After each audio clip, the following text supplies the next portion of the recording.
She never raised her voice. She never had to.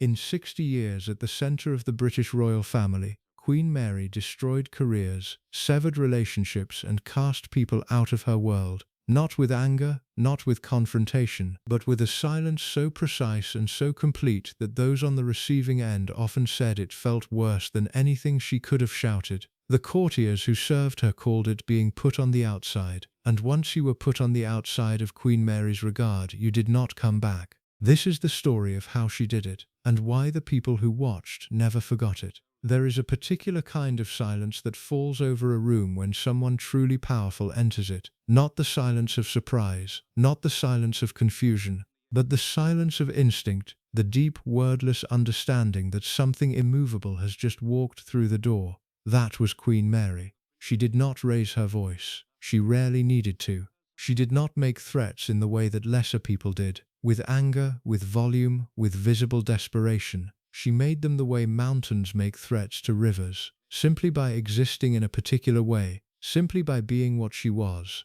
And what she was this: a woman who had decided, very early in her life, that disappointment was the one thing she would never learn to tolerate. Those who served her, the courtiers, the ladies-in-waiting, the palace staff who moved like ghosts through the corridors of her world, understood this, not because anyone had told them, but because they had seen it. They had watched what happened to people who let her down.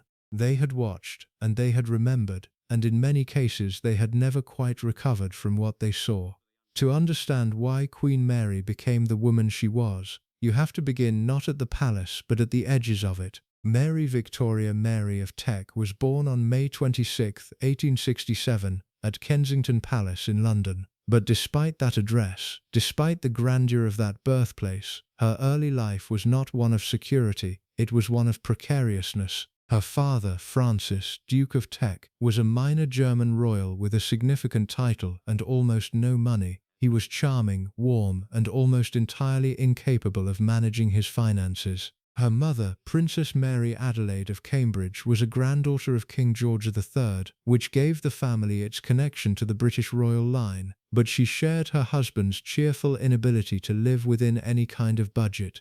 The result was a childhood that looked respectable from the outside and was quietly chaotic on the inside. The family moved constantly.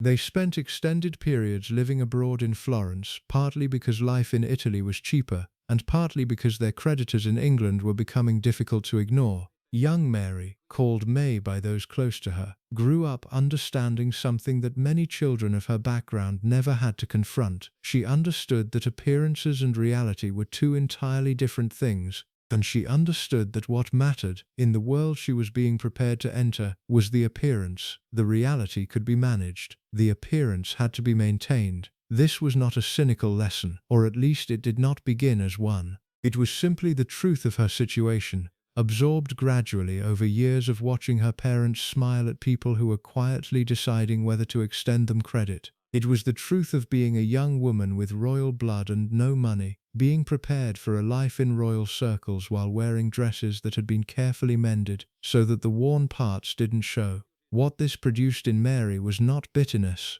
It produced something more durable than bitterness. It produced discipline.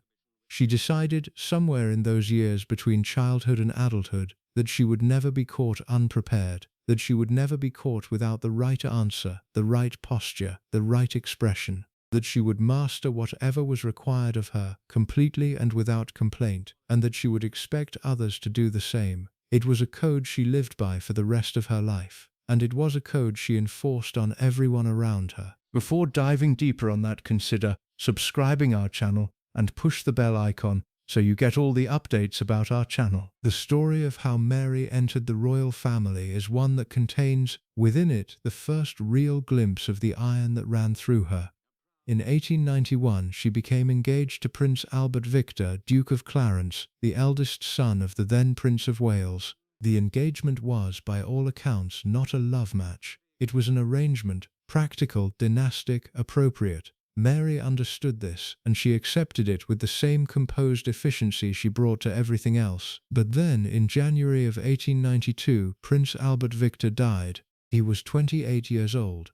influenza, which progressed rapidly, and within weeks he was gone. Mary was 24. She was suddenly an ex-fiancée of a dead prince, placed in an awkward position that had almost no precedent. The engagement had been announced, the preparations had begun, and now there was nothing, no wedding, no future, no clear path forward. Most women of her background and era would have retreated, would have returned to a quieter life and faded from the center of royal attention. Mary did not retreat. What happened instead was both remarkable and revealing.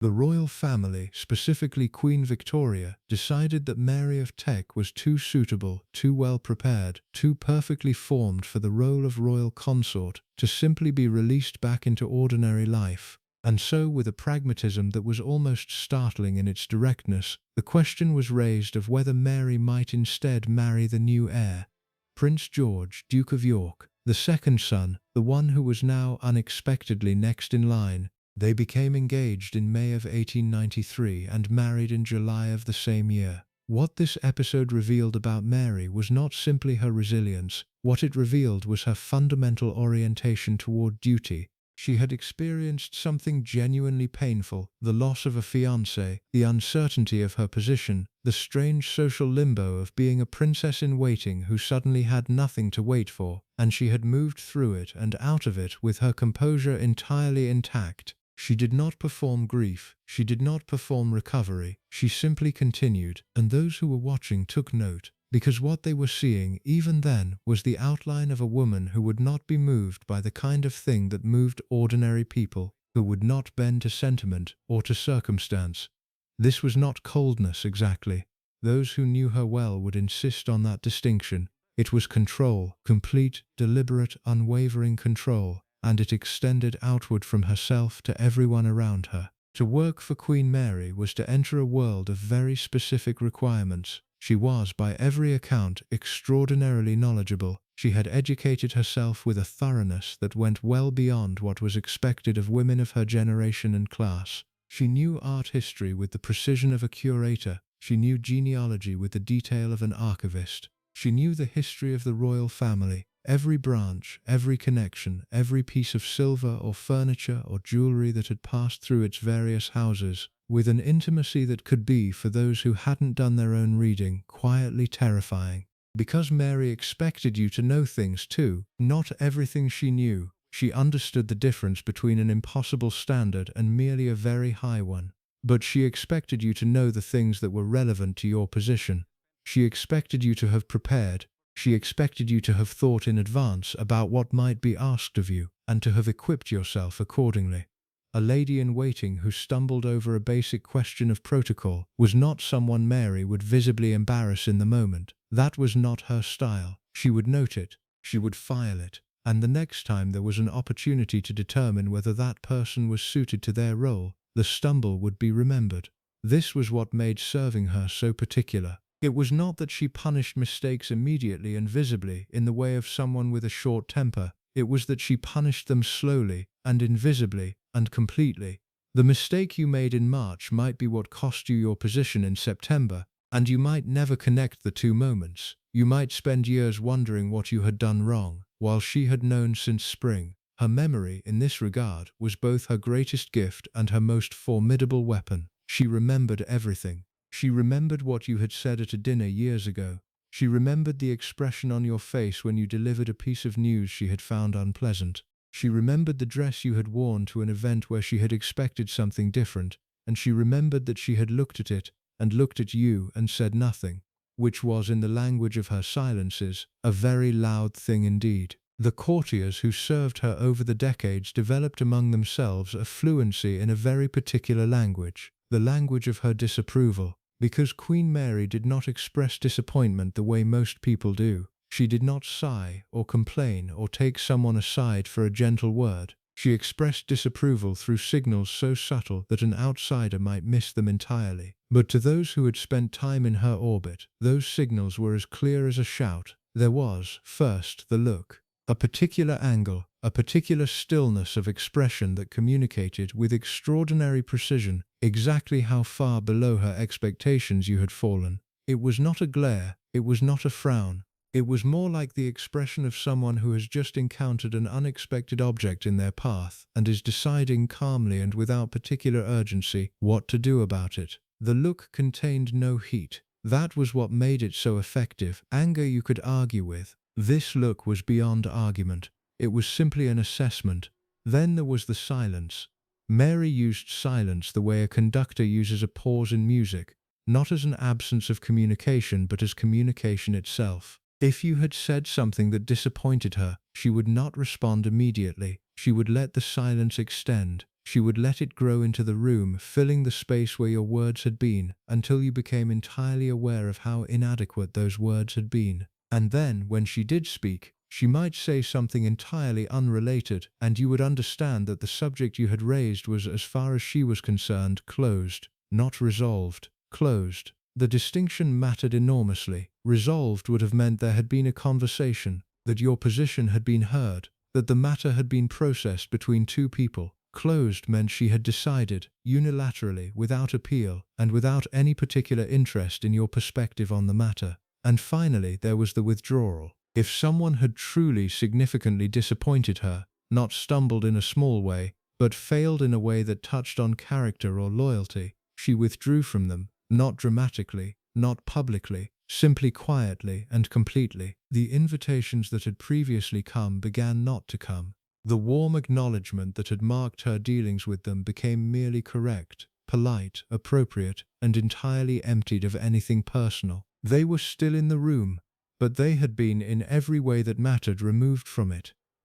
At the heart of her demands was something she would not have described as perfectionism, because she would not have considered it a personality trait at all. She would have described it simply as the minimum required standard, the floor, not the ceiling. She expected punctuality with an absoluteness that left no room for context or excuse. She expected appearance to be considered and appropriate at all times. She expected discretion so complete it was almost invisible. But above all else she expected loyalty, not the simple loyalty of doing your job well, a loyalty that was more total, the understanding that your primary allegiance was to the institution of the monarchy and to the family that embodied it, not to your own comfort, not to your own convenience, not to your own emotional needs. The people who disappointed her most profoundly were always those who had placed something personal above something institutional, who had let their own feelings intrude on their responsibilities, who had made a decision based on what they wanted, rather than on what was required. This was, for Mary, the most fundamental failure, and it was one she found almost impossible to forgive. Queen Mary lived for 85 years. She was a central figure in the British royal family for 60 of them. She outlived her husband, 2 of her sons, and the entire world that had formed her. And throughout all of it, through wars and abdications and the collapse of the social order she had been raised to inhabit, she maintained her standards. She maintained the precise, unwavering demand that the people around her meet the bar she had set or face the consequences of falling short. In the parts of this documentary that follow, we will look at specific moments, specific people, specific incidents in which Queen Mary's response to disappointment was witnessed by those who served her and never forgotten. We will look at what she did to those who failed her. We will look at the relationships that were damaged or ended entirely by the weight of her expectations. And we will try to understand as clearly as we can what it was like to live inside the world she created, to know always that the margin for error was exactly as wide as she decided it was, which was almost always very narrow indeed. There is a particular cruelty that exists in the gap between what a parent intends and what a child receives. Most parents, even the most demanding ones, believe that what they are giving their children is preparation, that the strictness, the high standards, the refusal to accept less than the best, that all of it is a form of love. A practical love, perhaps, an unsentimental love, but love nonetheless. Queen Mary believed this completely. She would have been genuinely bewildered by the suggestion that what she gave her children was anything other than what they needed. She had been formed by difficulty, by precariousness, by the constant pressure of expectation without sufficient resources to meet it, and she had survived. She had more than survived. She had become one of the most admired and formidable women in the world. Surely the methods that had produced that result were worth passing on. Her children did not see it that way. They could not have articulated it easily, particularly when they were young. Children rarely have the language for what is being done to them while it is being done. They simply feel it, the weight of it, the shape of it, the particular silence that descends when you have somehow again failed to be what was required of you. The 6 children of Queen Mary and King George V felt that silence for most of their lives, and 3 of them in particular would go on to disappoint their mother in ways that she found not just frustrating, but in some cases unforgivable. To understand what her children experienced, you have to understand first what childhood meant in the context of the early 20th century British royal family. It did not mean what childhood means now. It did not mean a protected space in which young people were encouraged to explore their identities, to make mistakes without lasting consequence, to be seen and heard and taken seriously as individuals with their own particular natures. It meant preparation. Royal children were being prepared for roles that had existed for centuries and would continue to exist long after the individuals filling them had gone. The role was primary, the individual was secondary, and the job of royal parents was to produce children who understood this hierarchy and had internalized it so completely that it no longer felt like a constraint. It felt like a vocation. This was the framework within which Queen Mary raised her children, and it was entirely consistent with both the era she lived in and the values she held. She was not, by the standards of her time and class, an unusually cold or distant mother.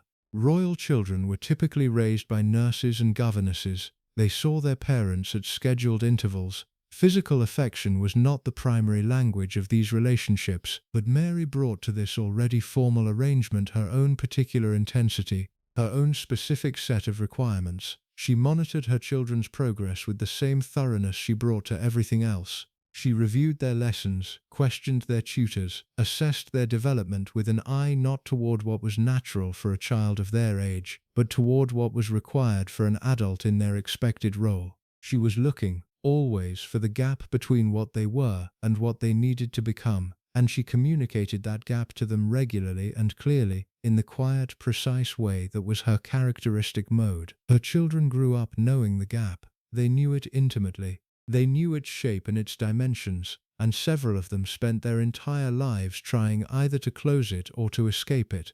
Neither strategy worked particularly well. The eldest was Edward, called David by his family, the Prince of Wales who would briefly become King Edward VIII before abdicating in 1936. He was in many ways the most visible of her children, the most photographed, the most written about, the most publicly adored in the years when public adoration was still something the British monarchy inspired automatically, and he was in many ways the one who hurt her most. Not because he was the worst of her children in any objective sense, but because he was the heir, because everything, the entire structure of her life's work, the entire purpose of the standards she had maintained and enforced, was oriented toward producing a king, and David was going to be that king. And he was, almost from the beginning, exactly the wrong shape for it. He was charming in a way that was too personal, too individual. Royalty was supposed to be charming in a way that belonged to the institution, warmth that felt general, that could be distributed evenly across crowds and occasions without giving too much of itself to any one person or moment. David's charm was specific. It attached.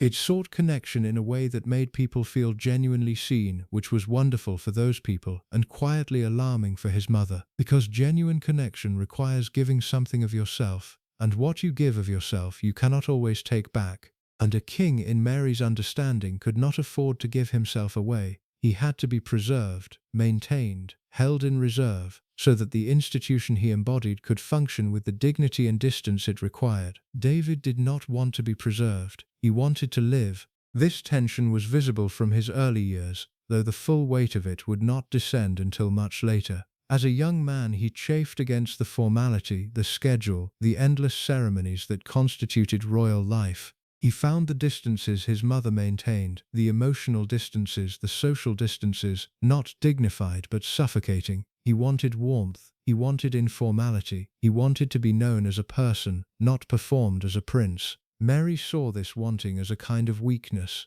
not because she was incapable of understanding it, but because she had decided long ago that what you wanted was irrelevant compared to what was required. She had applied this logic to herself. She had wanted things, comfort, security, the kind of easy warmth that her position never quite permitted, and she had set those wants aside, because setting them aside was what duty demanded. Why could her son not do the same? What she could not quite access was the understanding that her son was not her, that the same discipline she had imposed on herself with something like relief, because it gave her life shape and purpose, was, for David, a kind of suffocation. That where she experienced the palace as a place of meaning, he experienced it as a trap. They talked around this for years, or rather they didn't talk around it. They talked around everything except it, which is a different thing entirely. They had conversations that were correct and appropriate and entirely empty of what they most needed to say to each other. And then in 1936 David met Wallace Simpson, and everything that had been building for decades finally arrived at its conclusion. There are many ways to tell the story of the abdication of Edward VIII.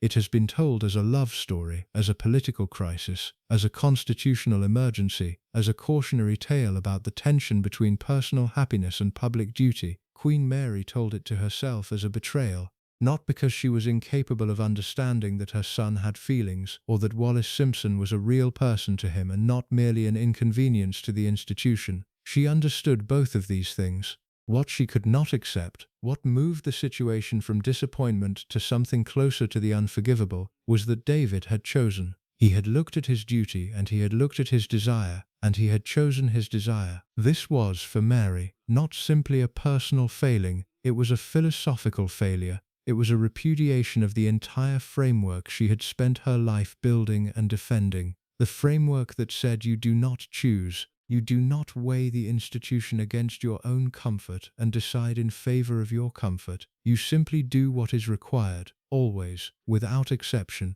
She wrote him a letter after the abdication. It was not a tender letter. It was not the letter of a mother reaching toward a son who had done something she could not understand. It was in its way a document of prosecution, carefully, coolly written, setting out the nature of his failure in terms that left no room for alternative interpretation.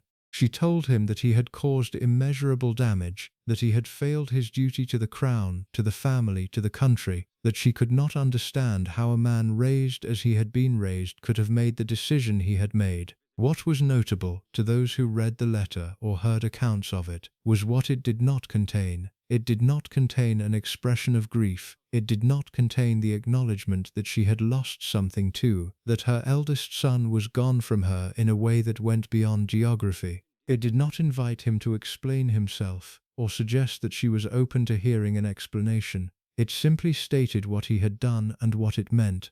And then, as she did with all things she had decided were closed, she moved on. She remained for the rest of her life, largely unwilling to engage with the question of David in any meaningful emotional way. She continued to correspond with him occasionally. She was not theatrical about the rupture.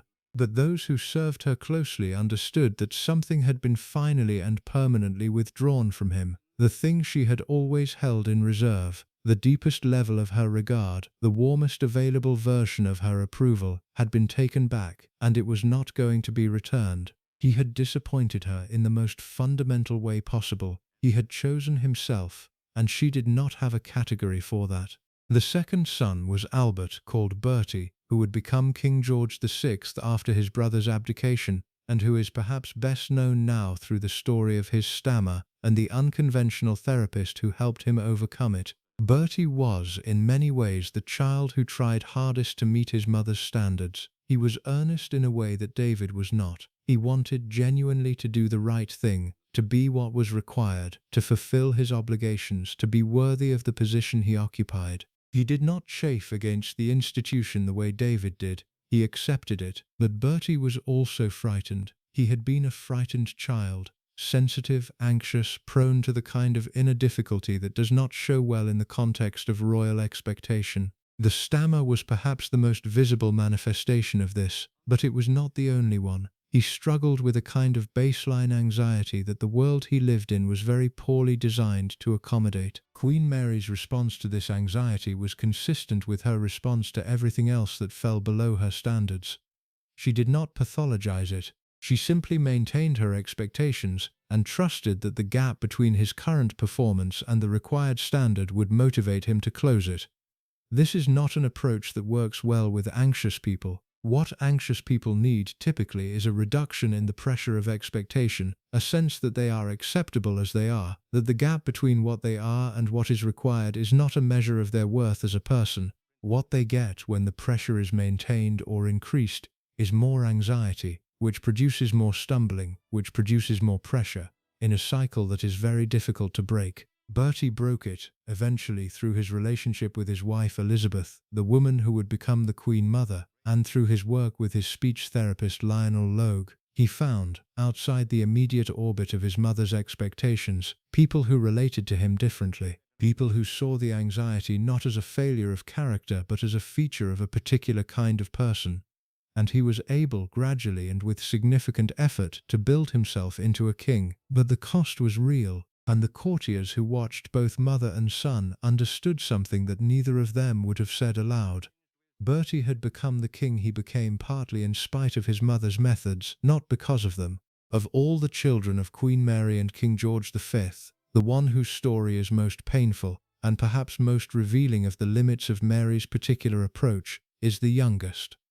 Prince John. John was born in 1905, the fifth son and sixth child. From early in his childhood, it became apparent that he was different from his siblings in ways that went beyond personality or temperament. He had epilepsy, which in the early 20th century was poorly understood and carried a significant social stigma. He also had what would now be recognized as some form of developmental difference. He learned differently, communicated differently, experienced the world differently from those around him. In the royal household of the early 20th century, there was no framework for this. There was no vocabulary for neurodevelopmental difference, no understanding that the variations in how people's minds worked were simply variations rather than deficiencies. There was only the standard, and the gap between the standard and the individual. John could not meet the standard, not because he lacked effort or will, but because the standard had not been designed with someone like him in mind. The decision was made to remove John from the main family household.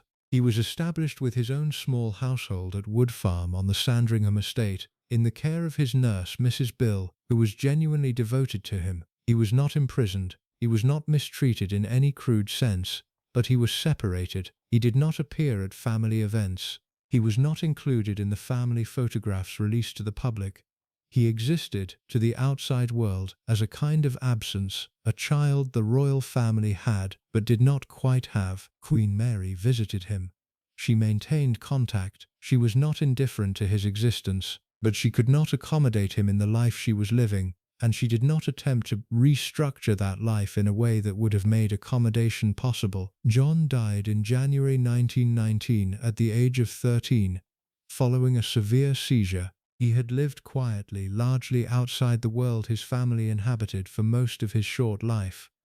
Mary's response to his death was characteristically controlled. She wrote in a letter to a friend that it was a great release for him and for them. Those words have been quoted many times since, almost always as evidence of coldness. But those who have tried to understand her more completely suggest that what she was expressing was not indifference, but a particular kind of grief, translated into the only language she had. She had not known how to include John in her world, and now she no longer had to carry the weight of that failure. It was perhaps the most honest thing she ever said about the distance between what she could offer and what some of her children needed.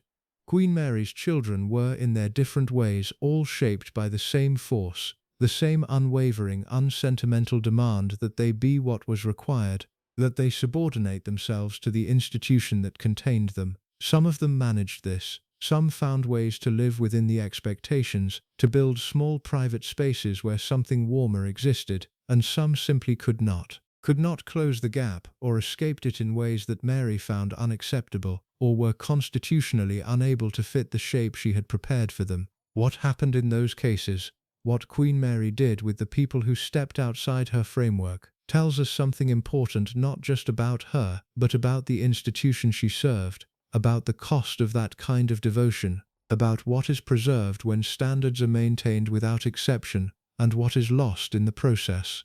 In the part that follows, we will move outward from the family. We will look at the courtiers, the men and women who served her directly, who watched her manage her household with that precise, relentless control, and who carried specific memories of specific moments for the rest of their lives. We will look at what they saw. We will look at what they never forgot. Because there are some presences that leave a mark so distinct, so precise, that even the passage of decades cannot blur it. Queen Mary was one of those presences, and those who witnessed her, really witnessed her, carried that witnessing with them long after she was gone. There is a particular skill that develops in people who spend long periods of time in the presence of someone genuinely formidable. It is not exactly submission, and it is not exactly performance. It is something more refined than either of those things. It is the skill of invisibility. Not literal invisibility, of course. The courtiers who served Queen Mary were present, visibly, physically, functionally present at every event, every engagement, every private dinner and public ceremony that constituted her life. They stood at the correct distance, they moved at the correct pace. They anticipated needs before those needs were expressed, and they fulfilled them without drawing attention to the fulfillment. They were there, and yet if they were doing their jobs correctly, they were somehow not there. They had learned to occupy space without disturbing it, to be useful without being noticeable, to exist within the world Queen Mary had created in a way that generated no friction whatsoever. This was what she required of them, and the ones who understood it earliest and practiced it most completely were the ones who survived longest in her service. The ones who did not understand it, or who understood it too late, are the ones this story is really about. To serve Queen Mary was to enter an institution that had been operating in one form or another for centuries. The royal household was not a modern workplace. It did not have performance reviews or feedback sessions or the kind of structured communication that allows people in ordinary professional environments to understand where they stand. It had tradition, it had precedent, it had an elaborate, largely unwritten set of rules that governed everything from how you addressed a senior member of the household to which side of a corridor you walked on when the Queen was moving through it. New members of the household learned these rules not from any document or formal instruction, but from watching the people who already knew them, from paying attention to the small corrections, a look, a slight adjustment of posture from a more senior colleague, a barely perceptible shake of the head, that signaled you had done something wrong, from the process of making small errors and noticing what happened afterward, and adjusting accordingly. It was, in other words, an education conducted entirely through observation and consequence, and Queen Mary was both the curriculum and the examiner. What made this particularly demanding was the comprehensiveness of her attention. She noticed everything. This was not an exaggeration offered by people who found her frightening and wanted to justify their fear. It was a documented reality, confirmed by account after account from people who served her across decades. She noticed the placement of objects in a room. She noticed when something had been moved even slightly from where she had last seen it. She noticed when a member of her household was wearing something she had not seen before, and she formed a view about whether that something was appropriate, and that view was communicated, not necessarily in words but communicated nonetheless. One of her ladies-in-waiting, recalling her years of service much later in life, described the experience of entering a room where Queen Mary was already seated. The lady had learned over time to conduct a kind of rapid internal inventory before stepping through the door. Was her dress correct for the occasion? Was her hair properly arranged? Had she forgotten anything, any small detail of preparation that Queen Mary would notice and file away for later consideration? The inventory became automatic, she said. It happened without conscious thought, the way a driver checks mirrors without deciding to check them. It had become, over years of service, simply part of how she moved through the world. This was what sustained exposure to Queen Mary's attention produced in the people around her. A permanent state of readiness, a constant low-level alertness that never fully switched off, even in moments that seemed informal or relaxed. Because the moments that seemed informal or relaxed were, in Mary's household, still being observed, the Queen did not have an off-duty setting, and so gradually, neither did the people who served her. The courtiers who lasted, who built careers of genuine length and substance within her household, were, almost without exception, people of a particular temperament. They were people who found something satisfying or at least manageable in the extreme precision of the environment, People who were themselves somewhat formal by nature, who did not chafe against routine, who experienced the clarity of high standards not as a burden but as a kind of relief. The rules were demanding, but they were clear. If you met them, you were safe. The uncertainty was not in the standards themselves, but in whether you had met them, and that uncertainty you could manage through preparation and attention and the constant disciplined practice of getting things right.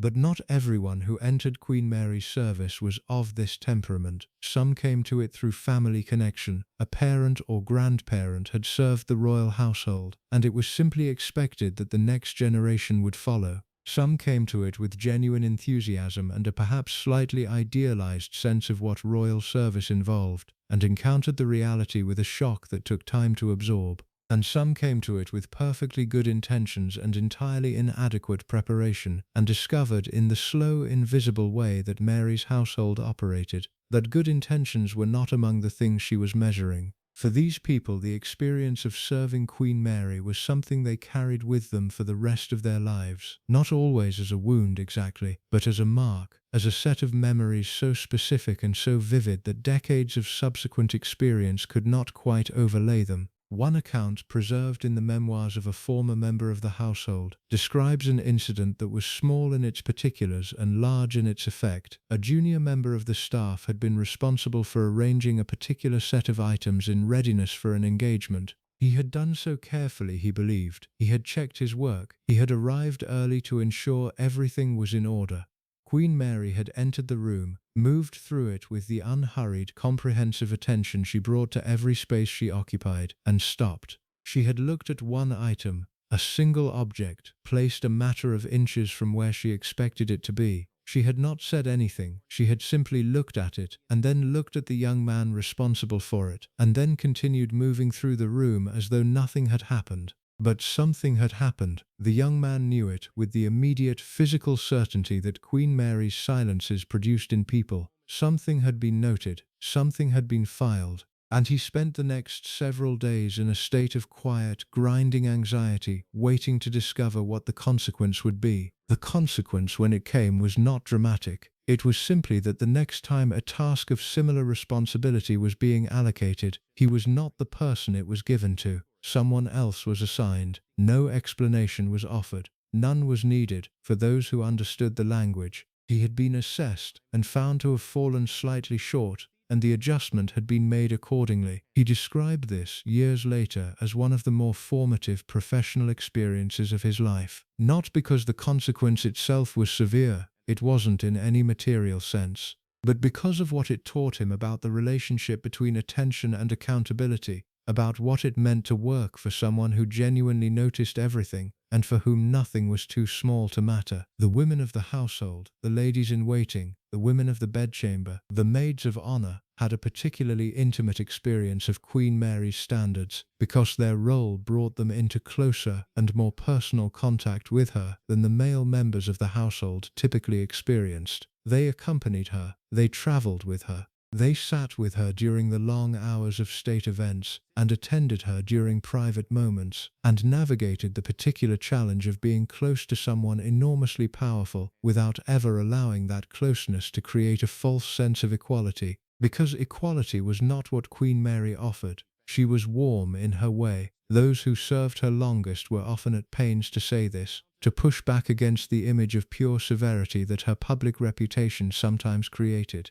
She had a dry, precise humor that she deployed occasionally, and to considerable effect. She could be gracious in a way that felt genuine. She remembered personal details about the people around her, birthdays, family situations, small difficulties that had been mentioned in passing, and she acknowledged them in ways that communicated real attention. But warmth was not the same as equality, and her ladies understood this instinctively. They understood that the warmth she offered was a form of her regard, something she extended because she chose to, and could withdraw because she chose to, and that the conditions under which it was extended were set entirely by her. To mistake her warmth for the kind of warmth that exists between equals, to behave, in other words, as though you were her friend rather than her attendant, was one of the more reliable ways of finding yourself on the outside. Several women made this mistake over the years, not dramatically, not in any single catastrophic moment, but gradually, allowing the familiarity of daily proximity to erode the professional distance that Mary required, beginning to offer opinions when opinions had not been invited,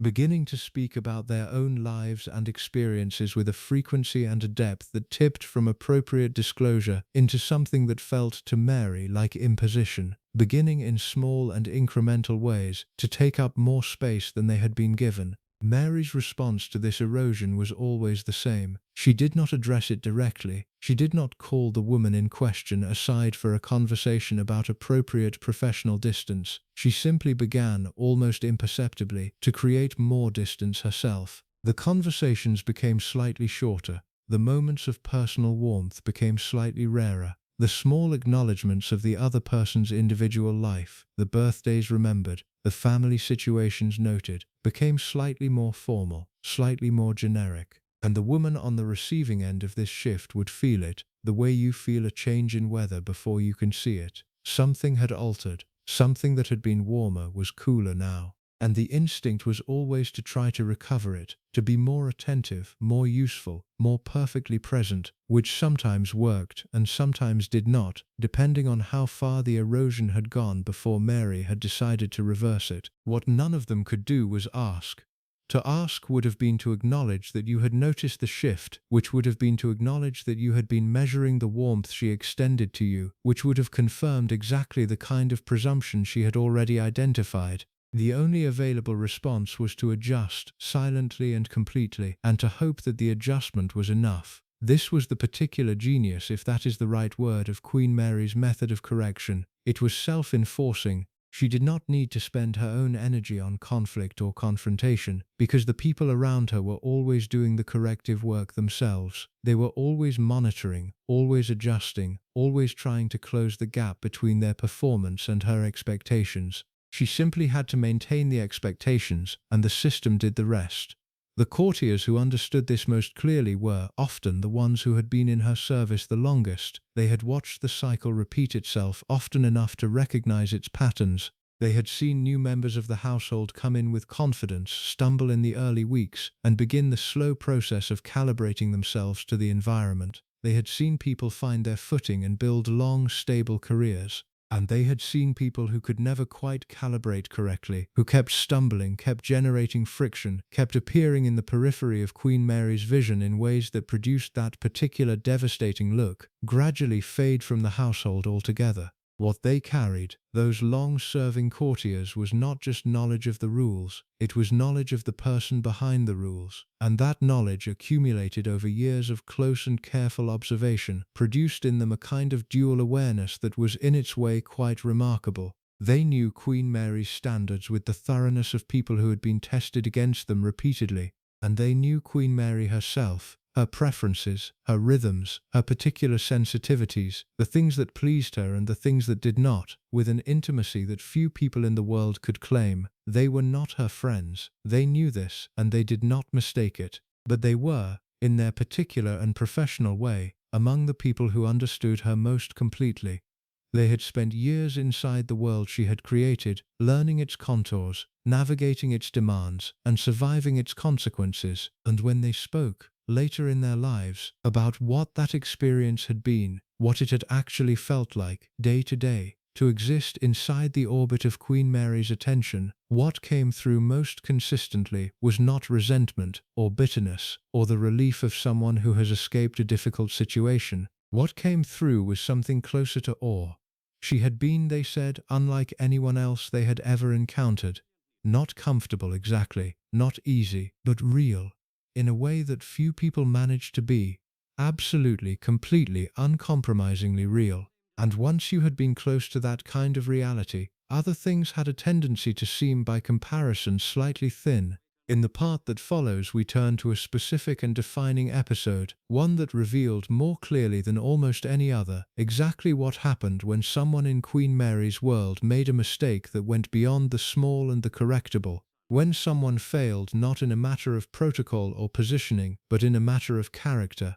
And what Queen Mary did when she determined that a failure of that kind had occurred, because the small corrections, the looks, the silences, the quiet reallocations of responsibility were one thing, They were the ordinary machinery of her household, running as it was designed to run. But when the failure was larger, when it touched something she considered fundamental, when it crossed from the correctable into the unforgivable, that was when the people who witnessed it understood, with complete and lasting clarity, exactly what kind of woman they were serving.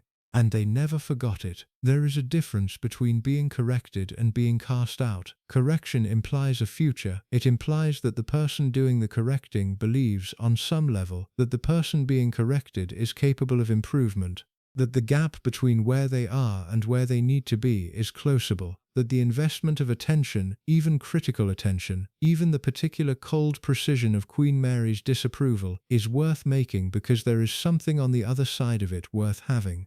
Being cast out implies none of this. Being cast out is the determination, made quietly and finally and without appeal, that the gap is not closable, that the person in question has revealed something about themselves that cannot be corrected because it is not a behavior, it is a character. And character, in Queen Mary's understanding, was not something that changed, it was something that was revealed, and once revealed it was known, and once known, it could not be unknown. The people Queen Mary cast out of her world were not always people who had done dramatic things. They were not always people who had committed obvious, visible failures, the kind that would have been legible to an outside observer as justification for a serious response. Some of them had done something that appeared on its surface relatively minor, a careless word, a misplaced confidence, a moment of judgment that revealed to Mary's precise and unsparing eye that the person exercising it did not quite have the quality of character she required. But Mary was not measuring the size of the action, she was measuring what the action revealed. And what it revealed, in the cases that resulted in someone being cast out, was always the same thing, a fundamental misalignment between what that person was, at their core, and what she required the people around her to be. Once she had seen that misalignment, the relationship was effectively over. What followed, the slow withdrawal, the cooling of regard, the quiet reallocation of access and responsibility, was not punishment exactly, it was simply the logical consequence of an accurate assessment. She had seen what was there, and what was there was not sufficient.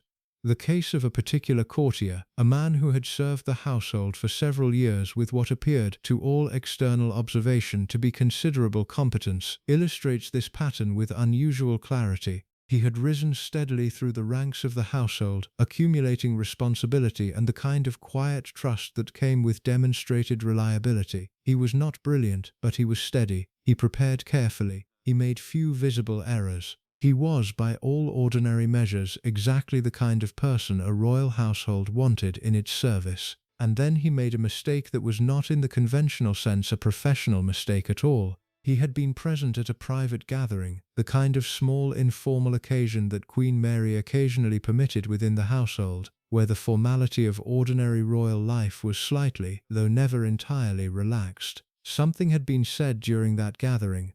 A conversation had occurred that touched on matters that were considered private to the family.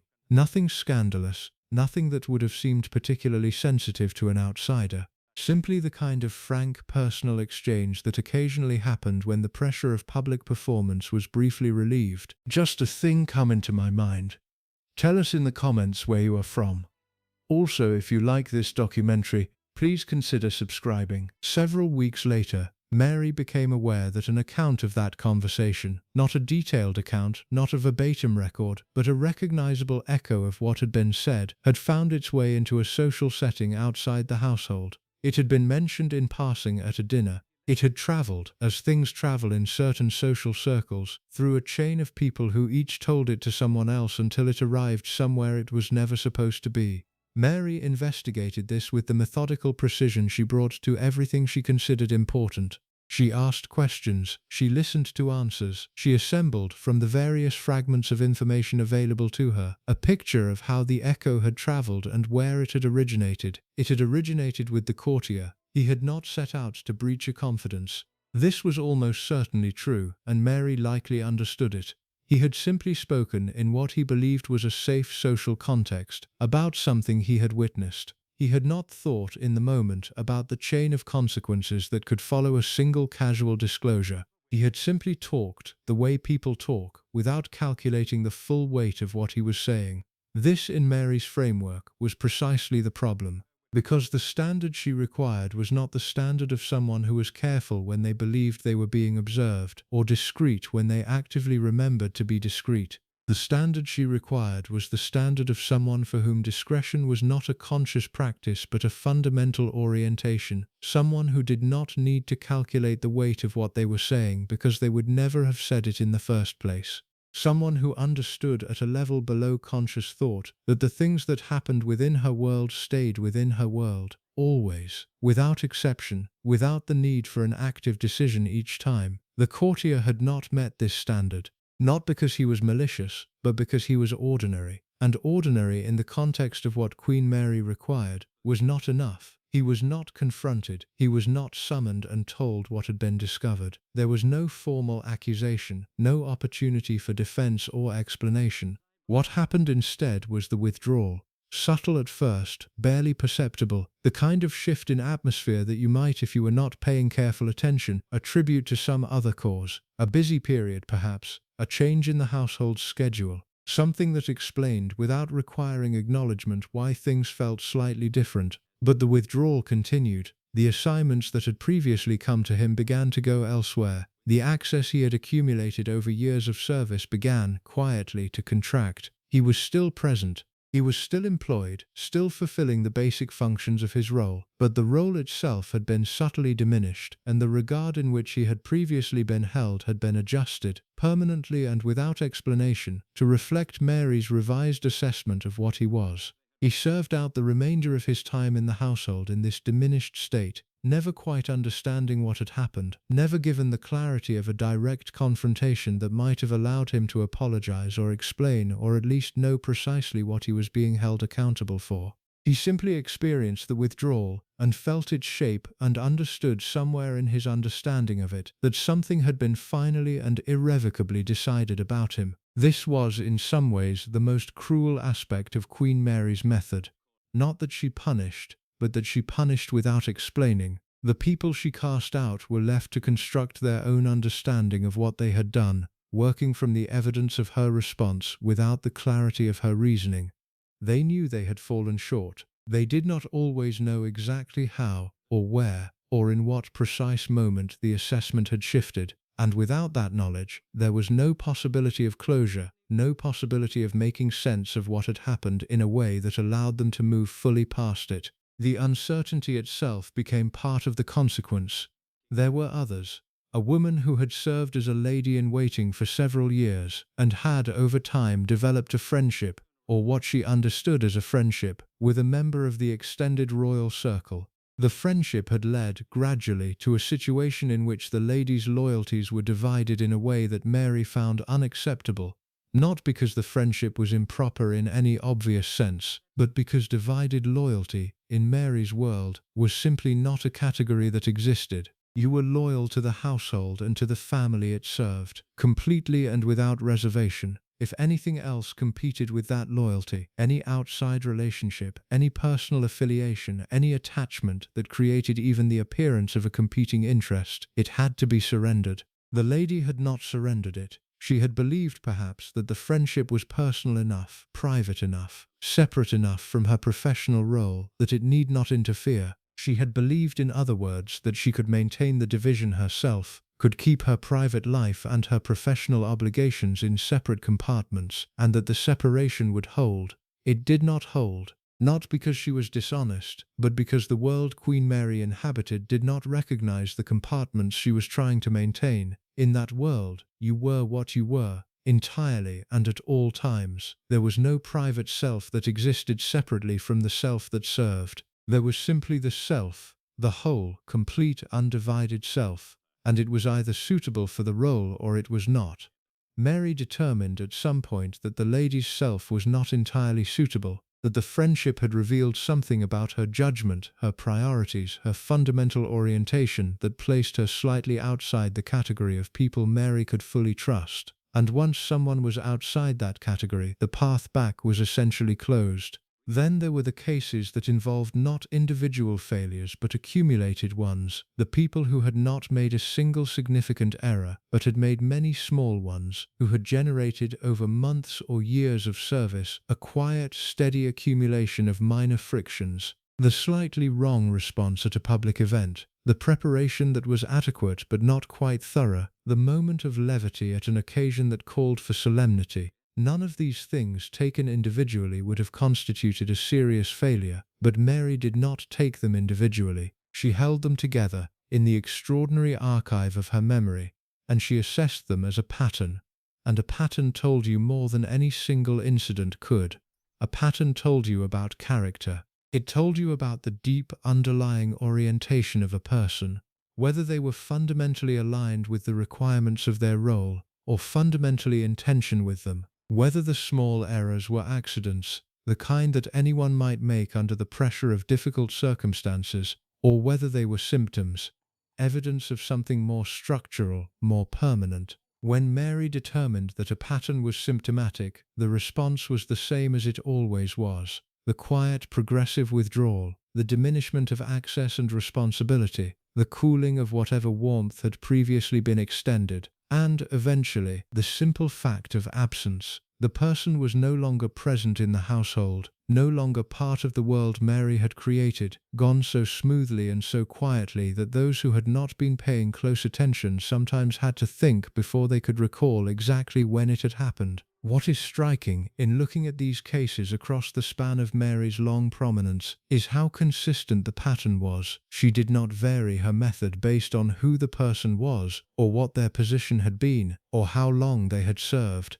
The same quiet, final withdrawal was applied to the junior member of staff who had misplaced a single object as to the long-serving courtier who had breached a confidence. The scale of the response was calibrated to the scale of the failure. Yes, the junior staff member was diminished in small ways, while the courtier experienced a more significant contraction of his role, but the fundamental method was identical. This consistency was itself a message. It told everyone who observed it, and everyone in the household observed it, because the household was a small world, and nothing that happened within it went unnoticed by the people who lived there, that the standards applied universally, that no one was exempt, that length of service, personal warmth, family connection, previous accomplishment, none of these things provided protection against the consequences of falling short. The only protection was not falling short. And even that protection was imperfect, because you could not always control the circumstances that led to falling short.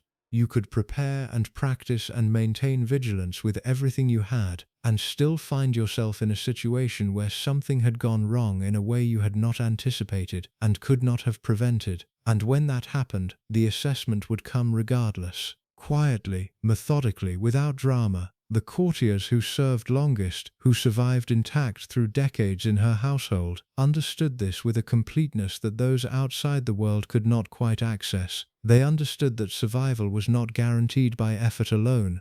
It required something additional, a kind of alignment, deep and genuine, between what you were and what the role required. You could not perform your way to safety if the performance was concealing a fundamental misalignment. Eventually, in some small unguarded moment, the misalignment would show, and Mary would see it, and once she had seen it, the rest was simply a matter of time. This is what the people who were cast out carried with them, the knowledge of having been seen, accurately and completely, and found wanting, not in a way that allowed for argument or appeal, not in a way that offered the consolation of injustice, the sense that the assessment had been unfair or mistaken, and that the world had simply failed to recognize their actual worth, but in a way that felt, however uncomfortable, like the truth. Queen Mary did not make many errors of assessment. The people who served her knew this, and the people she cast out knew it too. And that knowledge, the knowledge that the judgment against them was probably accurate, was perhaps the heaviest thing they carried. In the part that follows, we look at how this same method, this same precise, unsparing assessment and its consequences was applied not in the private world of the household, but in the more complex terrain of public life. At the events, the ceremonies, the formal occasions where Queen Mary was observed not just by those who served her, but by a watching world. and at what happened when someone failed her, not in private, where the consequences could be managed quietly, but in the one place where nothing could be entirely contained, in public, where the stakes were different, where the consequences of failure were visible to everyone, and where Queen Mary's response, controlled as always and precise as always, could be witnessed by people who would spend the rest of their lives describing what they had seen. There is a particular kind of pressure that exists in public life that has no real equivalent in private. In private, mistakes can be absorbed, they can be noted, assessed, filed away, and dealt with through the slow and quiet machinery of consequence that Queen Mary had perfected over decades of household management. The person who failed could fail without an audience. The correction could come without witnesses. The withdrawal could happen gradually, invisibly, in a way that left the outside world entirely unaware that anything had occurred. In public, none of this was available. In public, there was only the moment, the single, unrepeatable moment in which everything either held together or it did not, in which every element of preparation and practice and discipline either proved sufficient or revealed itself as inadequate, in which the eyes of a watching world, diplomats and dignitaries, journalists and courtiers, foreign royalty and ordinary citizens pressed against barriers for a glimpse of the procession, were fixed on the people at the center of the occasion, and nothing that happened among those people was entirely private. Queen Mary understood the weight of public occasions with a completeness that came from a lifetime of inhabiting them. She had been performing royal duty in public since her marriage in 1893. She had stood at the center of state funerals and coronations, jubilees and garden parties, diplomatic receptions and public walkabouts across 5 decades of British history. She had done all of it in the full knowledge that she was being observed, and she had done all of it with a consistency of bearing and presentation that those who studied her called, depending on their disposition, either magnificent or inhuman. For her, the public occasion was not a performance in the theatrical sense, something separate from the real self, a role put on and taken off. It was simply the most visible expression of what she always was. The standards she maintained in public were not higher than the standards she maintained in private. They were the same standards made visible, which meant that when someone around her failed to meet them in a public setting, what was exposed was not merely a professional lapse. What was exposed was a character. And that, in Mary's understanding, was something that could not be entirely repaired. The royal calendar of the early 20th century was dense with occasions that required the kind of sustained collective precision that Queen Mary demanded. State visits from foreign heads of government, investiture ceremonies, the annual rituals of the court calendar, the drawing rooms, the levees, the public appearances that marked the rhythm of the monarchy's relationship with the public it served. Each of these occasions had protocols so detailed and so carefully established that the preparation required was substantial, and the margin for deviation was, by design, essentially zero. Mary had been present at enough of these occasions to have developed a kind of internal map of everything that could go wrong. She knew the points of vulnerability, the moments in a ceremony where a small error could cascade, where a single misplaced step or mistimed movement could disrupt the careful choreography that gave these occasions their meaning. She knew them because she had watched them happen to others early in her time at court, and she had filed them alongside everything else she ever observed, and she knew, which was perhaps more important, what it looked like when someone had not prepared adequately. When someone arrived at a public occasion carrying the particular slightly heightened quality of alertness that indicated they were not entirely sure what was coming, when someone's eyes moved in a way that suggested they were searching for the cue rather than already knowing it, when someone hesitated, for a fraction of a second, in a way that no one not paying very careful attention would notice, but that Mary always noticed. The hesitation was the thing. The tiny, almost imperceptible pause before an action that should have been automatic. It told her everything. It told her that the preparation had not been complete, that the person had known what was required but had not practiced it sufficiently to move it from knowledge into instinct. And instinct was what public occasions demanded, because public occasions did not give you time to think. They gave you only the moment, and you either met it or you did not. There was an occasion documented in the recollections of several people who were present during a state visit in the years before the First World War. A formal dinner of the kind that required the precise coordination of dozens of people, from the highest members of the household to the staff who managed the mechanics of the event. The seating arrangements, the order of service, the timing of each course relative to the conversations happening at the table, all of it had been planned and rehearsed and was expected to proceed with the invisible smoothness that distinguished a well-run royal household from a merely adequate one. Something went wrong with the timing, not dramatically, not in a way that caused the dinner to collapse or the guests to be inconvenienced in any obvious sense. A course arrived slightly early, a matter of minutes, perhaps less, at a moment when the conversation at the head of the table had not yet reached its natural pause. The disruption was small. Most of the guests either did not notice it or, noticing it, attached no particular significance to it. The dinner continued. The evening concluded appropriately. By any external measure, it had been a success. But Mary had noticed. She had noticed the timing, and she had noticed the precise moment at which the decision to send out the course had been made, and she had identified, with the accuracy that came from her comprehensive knowledge of how her household functioned, where the failure of judgment had occurred. The member of staff responsible was not someone who had made many previous errors. He was, by most measures, competent and careful. But he had made a judgment call in the moment, had looked at the situation and decided, based on his own assessment, that the timing was acceptable, and his judgment had been wrong, not catastrophically wrong, not wrong in a way that had produced real consequences, but wrong in the specific sense that mattered most to Mary, which was that he had substituted his own assessment for the established protocol. He had decided in the moment that he knew better than the plan. This was the error. Not the timing itself, but the decision-making that had produced it. The assumption that his in-the-moment judgment was a reliable substitute for the careful prior planning that existed precisely so that in-the-moment judgment would not be required. He had trusted himself when he should have trusted the procedure, and in trusting himself he had revealed something about his relationship to the standards of the household.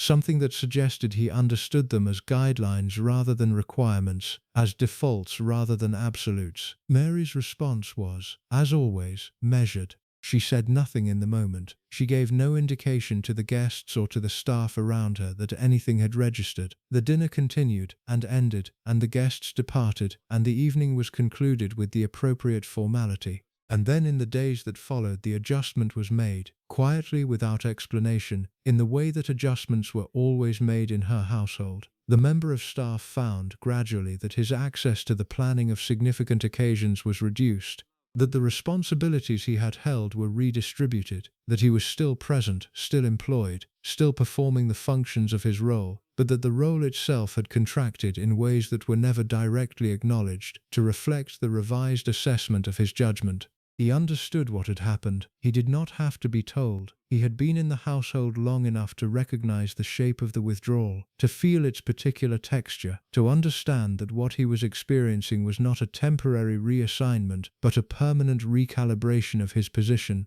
What he had not fully understood until that point was how completely and how finally a single public failure, even a small one, even one that most of the world had not noticed, could alter the trajectory of a career in Queen Mary's household. He had understood it in the abstract. He had seen it happen to others, but understanding it in the abstract and feeling it applied to yourself were, he discovered, very different things. The public occasions that were most revealing of Mary's standards were not always the ones where something went wrong. Sometimes the most instructive occasions were the ones that went entirely right, where the preparation had been sufficient, the execution had been precise, and the whole complex machinery of the royal event had run with the kind of smooth, invisible efficiency that was its intended state. Because on those occasions you could see in Mary's bearing and her manner something that was the closest she came to satisfaction, not pleasure exactly, not the warm demonstrative approval that a more emotionally open person might have expressed, but a kind of settled quality, a sense of rightness. The expression, however brief and controlled, of someone in whose world things were for the moment as they should be. Those who served her longest said that this was in its way more motivating than any explicit praise could have been, because explicit praise was, in her household, in her era, in the context of her particular personality, essentially unavailable. She did not say well done in a way that landed with the warmth and weight of genuine commendation. She might acknowledge that something had been handled correctly, in terms so brief and so formal that the acknowledgement itself felt almost like a test, as though the appropriate response was to receive it without visible reaction, to absorb it and return immediately to the standard state of composed readiness. But the settled quality, the sense of rightness that she occasionally allowed to show, that was different, that was real. And the people who had worked to produce it, who had prepared and rehearsed and attended to every detail of their preparation with the thoroughness that she required, felt in those moments something that justified the effort. Not warmth exactly, not the kind of personal affirmation that most people want from the work they do, but something, the knowledge that they had met the standard, that they had been inside the orbit of Queen Mary's attention, with all the precision and comprehensiveness that entailed, and they had not fallen short. They had been seen, and they had been found sufficient. It was in the world she had created enough. The public failures that left the deepest marks were not always the professional ones. The failures that Mary found most difficult to manage, most impossible to absorb into the ordinary machinery of her household's response, were the ones that involved the behavior of members of the family itself. Because when a member of the family failed in public, the failure was not simply a professional lapse, it was an institutional one. It reflected not just on the individual but on the crown, and the crown was the thing Mary had organized her entire life around protecting. The abdication of Edward VIII had been the most catastrophic of these moments, but it was not the only one. There were smaller incidents across the years, members of the extended family who had behaved in ways that attracted public attention of the wrong kind, who had said things to journalists or been seen in situations that complicated the carefully maintained image of the monarchy, who had made choices that were entirely their own and entirely outside Mary's control, and which she had nonetheless been required to absorb and manage and respond to in a way that contained the damage. These moments revealed the limits of her method,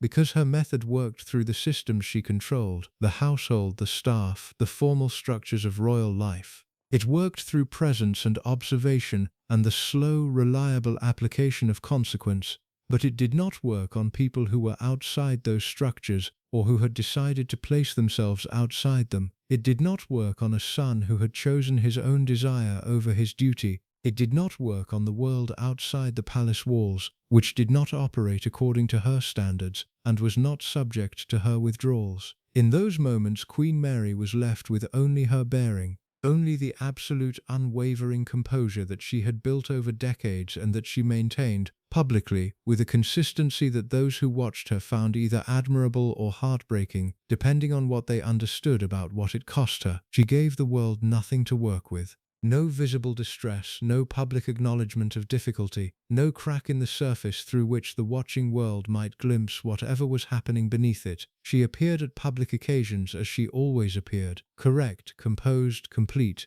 as though the thing that had happened had not altered in any fundamental way the thing that she was. And perhaps in the deepest sense it hadn't, because the thing that she was had been built to withstand exactly this. Built from the earliest years of her life to absorb difficulty without showing it, to continue regardless of what the continuation cost, to maintain the appearance and through the maintenance of the appearance to maintain as best she could the reality.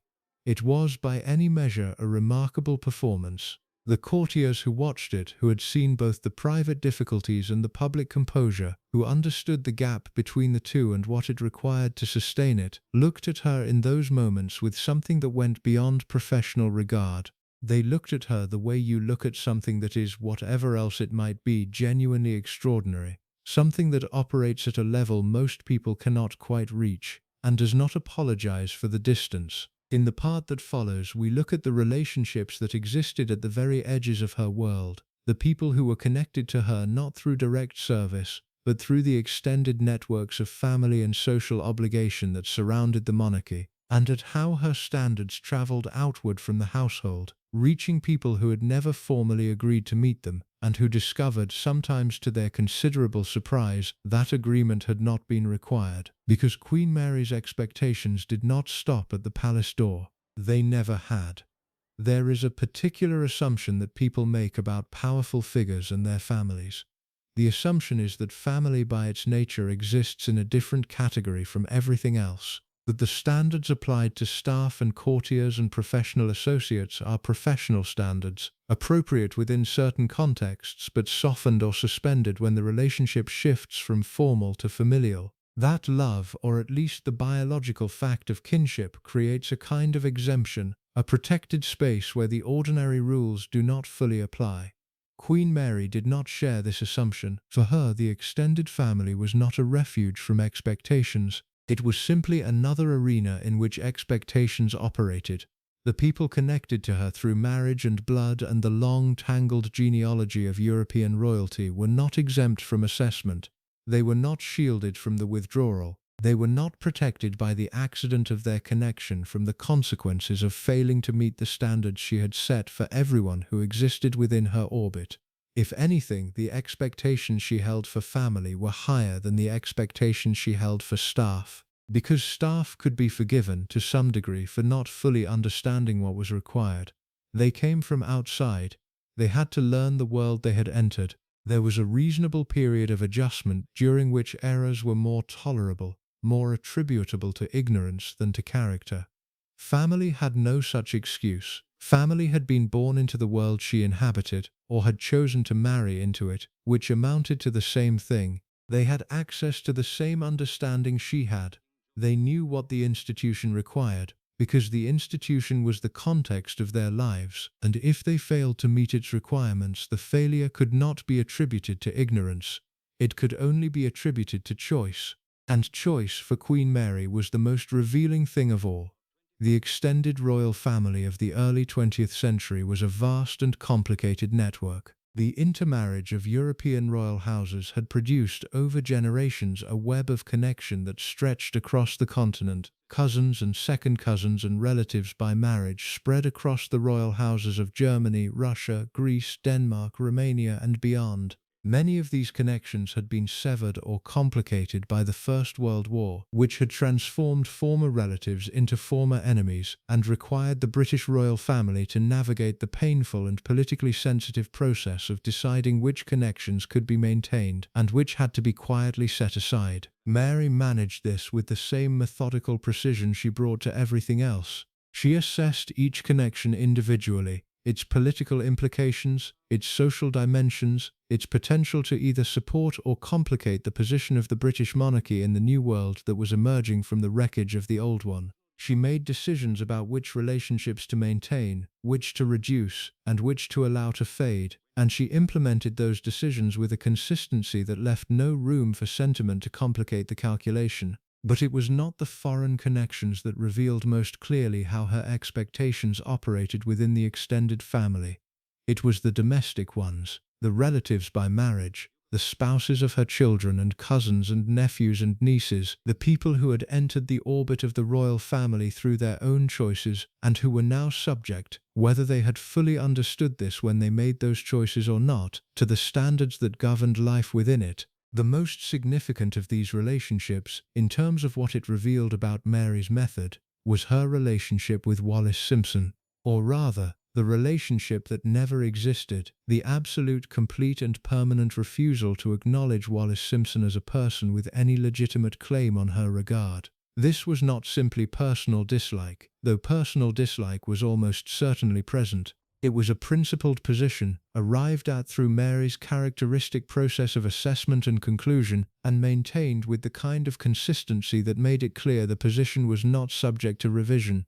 Wallace Simpson had, in Mary's understanding, done two things that placed her permanently outside the category of people Mary could recognize. She had pursued a relationship with a married man, which was in itself a failure of the character standards Mary applied universally. And she had, through that relationship, contributed to the abdication of a king. She had been, whatever her own intentions or her own understanding of the situation, an instrument of institutional damage. She had been the mechanism through which David had made the choice that Mary found unforgivable, and for that she was not forgiven, not partially, not conditionally, simply not forgiven, completely and finally, in a way that was communicated not through any single dramatic pronouncement, but through the absolute consistency of Mary's refusal to engage with her existence. She never met Wallace Simpson.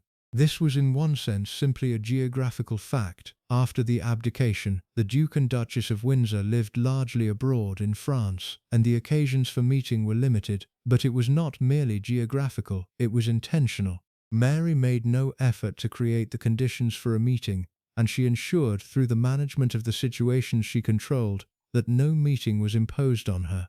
When the Duke of Windsor visited England, and he did visit occasionally in the years after the abdication, the visits were conducted in ways that maintained the separation. He came, Wallace did not come with him, or if she came, she did not come into the spaces Mary occupied. This arrangement was never formally negotiated. It did not need to be. It was simply understood by everyone involved as the shape of the situation, as the consequence of what had happened and what Mary had determined about it. No one in the household would have suggested otherwise, and no one outside it, not the Duke himself, whatever he felt about it privately, formally challenged it. The silence around the whole arrangement was its own kind of statement. What was more complex, and in some ways more revealing, was Mary's relationship with the women who married into the family in ways she considered appropriate, who had done nothing to earn her disapproval, who had met the formal requirements of their position and conducted themselves within the parameters of what was expected, but who were nonetheless subject to the continuous, comprehensive assessment that she applied to everyone in her world. The most prominent of these was Elizabeth Bowes-Lyon, who married Mary's son Bertie in 1923 and would eventually become Queen Elizabeth, and then, after the death of her husband, Queen Elizabeth, the Queen Mother. Elizabeth was by most accounts a woman of considerable social intelligence. She was warm in a way that was natural rather than performed, genuinely charming, able to put people at ease in circumstances that might otherwise have been stiff and formal. She had a gift for the personal, for remembering details, for finding the particular thread in a conversation that made the other person feel noticed and valued. That was in some ways the emotional opposite of Mary's more architectural approach to human interaction. Mary recognized Elizabeth's gifts. She was not incapable of appreciating qualities different from her own, but she also watched her with the same attention she brought to everyone who operated within her orbit, and what she observed over years of proximity was a woman who was navigating a genuinely complex position with considerable skill. The complexity of Elizabeth's position was this: she had married into a family that was governed by Mary's standards, and she was personally devoted to a husband who had been formed, and in some ways deformed, by those standards. She understood with the social intelligence that was her characteristic quality that the way to manage her relationship with her mother-in-law was not to challenge Mary's authority or compete with her framework, but to exist within it gracefully, to meet the formal requirements with genuine competence while building in the margins of her life, in her relationship with her husband, in the household she created, something warmer and more personally sustaining. This was, in the context of Mary's world, a sophisticated strategy, and it worked, largely because Elizabeth was genuinely good at it. She did not make the mistake that others had made of allowing the familiarity of proximity to erode the professional distance Mary required. She maintained the correct relationship while somehow also making it feel to those around her less correct and more human. Mary respected this. She did not warm to Elizabeth in the way that people with more available emotional vocabularies might have warmed to someone so genuinely charming. But she assessed her accurately, and her assessment was largely positive, and she allowed that assessment to be known, not through explicit praise but through the consistency of her regard. Elizabeth was not subjected to the withdrawal. She was not diminished.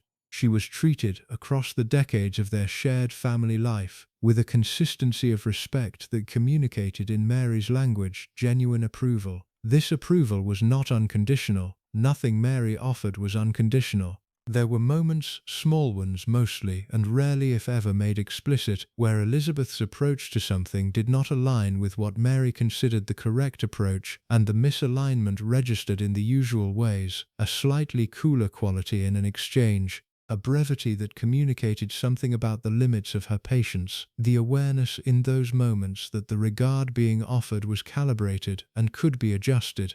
But the adjustments in Elizabeth's case were minor. Because Elizabeth was, in the ways that mattered most to Mary, genuinely suited to the role she occupied, She had not been born to it. She had been born into the Scottish aristocracy, not into royalty, and her entry into the royal family had required adaptation. But she had adapted, completely and without apparent resentment, in a way that suggested the adaptation was genuine rather than performed. She had become, through years of careful attention and considerable personal effort, the kind of person that Mary's world required. And Mary, who could identify authentic alignment when she saw it, recognized this and responded accordingly. The other daughters-in-law had more complicated experiences. The marriages of Mary's other sons, Harry, who became Duke of Gloucester, and George, who became Duke of Kent, brought into the family women who were, in their different ways, subject to the same continuous assessment that all newcomers to Mary's orbit experienced. Neither of them found the accommodation quite as smooth as Elizabeth had managed. The Duchess of Gloucester, Alice, was a quiet and serious woman who approached her role with a genuine sense of duty that Mary could appreciate. But she was also somewhat reserved in a way that was different from Mary's reserved, less a controlled composure than a natural shyness that made the social demands of royal life genuinely effortful for her. Mary observed this and formed her assessment. Alice was adequate, she was appropriate, she met the requirements, but she did not exceed them, and in Mary's framework, merely meeting the requirements was something you could sustain indefinitely without ever quite earning the warmer register of her regard. The Duchess of Kent, Marina, was a different case entirely. She was a Greek princess, beautiful and stylish and socially brilliant, and she brought to her role a kind of natural elegance that was genuinely striking. Mary appreciated elegance. It was one of the things she had always valued and cultivated in herself and in the world around her, and Marina had it in abundance. But Marina also had an independence of taste and style that occasionally sat in slight tension with what Mary considered appropriate. She dressed in ways that were distinctive, that drew attention to her as an individual rather than simply as a member of the collective presentation of the royal family. She had friends and interests that extended beyond the formal boundaries of royal social life. She was, in other words, something of a person in her own right, which was both her great appeal and, for Mary, a source of the particular kind of watchfulness that she reserved for people who were slightly difficult to fully categorize. Marina was never cast out, she was never subjected to the serious withdrawal, but she was watched, and the watching was itself a form of pressure that Marina was aware of, and that shaped in small ways how she conducted herself within the spaces where Mary's attention was most directly present. This was the experience of the extended family broadly. They were connected to Mary not by choice of service as the courtiers were, but by the facts of marriage and kinship. They had not applied for the role of being subject to her assessment, they had simply found themselves in it by virtue of the connections they had made or been born into. And the standards applied to them were the same standards that applied to everyone, adjusted perhaps for the specific nature of their position, but not softened, not suspended, not set aside because the relationship was familial rather than professional. Family, in Queen Mary's world, was not an exemption. It was simply another form of obligation, another context in which the standard had to be met, another arena in which the margin for error was exactly as wide as she decided it was. And the people who entered that arena, who married into the family, or were born into it, or found themselves connected to it through the long threads of royal genealogy, discovered, each in their own time and in their own way, that the exemption they might have expected did not exist. What existed instead was the assessment, quiet, comprehensive, continuous, the same assessment that was applied to everyone who came within her orbit, with the same consequences for those who fell short. In the part that follows, we look at the world beyond the family, at the diplomatic and political contexts in which Queen Mary operated, and at how her particular approach to standards and accountability functioned in the complex, high-stakes environment of international royal diplomacy. At the foreign dignitaries and heads of state who encountered her, and at what those encounters revealed about the reach of her expectations and the precision of her judgment. Because Queen Mary's world was not limited to the household and the family, it extended in its particular way across the whole of the world she moved through. And in that world, as in every other context of her life, she was always watching. There is a kind of power that operates most effectively in silence. not the silence of absence or the silence of someone who has nothing to say, but the silence of someone who has everything to say and has decided with complete deliberateness not to say it, who understands that in certain contexts the withheld assessment is more powerful than the expressed one, that the thing you do not say fills a room in a way that the thing you do say never quite can. Queen Mary had understood this her entire life. She had built her domestic world around it. The look, the pause, the withdrawal that communicated more precisely than any words could have. But it was in the diplomatic arena, in the complex and carefully choreographed world of international royal engagement, that this particular skill reached its fullest expression, because diplomacy, at the level at which Queen Mary practiced it, was fundamentally a performance. Not a dishonest performance, not a performance that concealed something false beneath a polished surface, but a performance in the theatrical sense, in that it was conscious, deliberate, and understood by all parties to be serving a purpose beyond the immediate social interaction. Every exchange at a state visit, every conversation at a formal dinner, every moment of public engagement between the British royal family and representatives of foreign powers was carrying, beneath its surface, a weight of meaning that had nothing to do with the words being exchanged and everything to do with what those words represented. Mary understood this weight with a completeness that very few people in her position ever achieved. She understood that when she spoke to a foreign dignitary at a state reception, she was not simply speaking as herself, she was speaking as an institution. Every word she chose, every gesture she made, every second of attention she extended or withheld, was communicating something about Britain, about the monarchy, about the relationship between the two countries represented in the room, and the calculation of what to communicate, and how, and to whom, was one she performed continuously and without apparent effort. It appeared effortless because she had been practicing it for so long.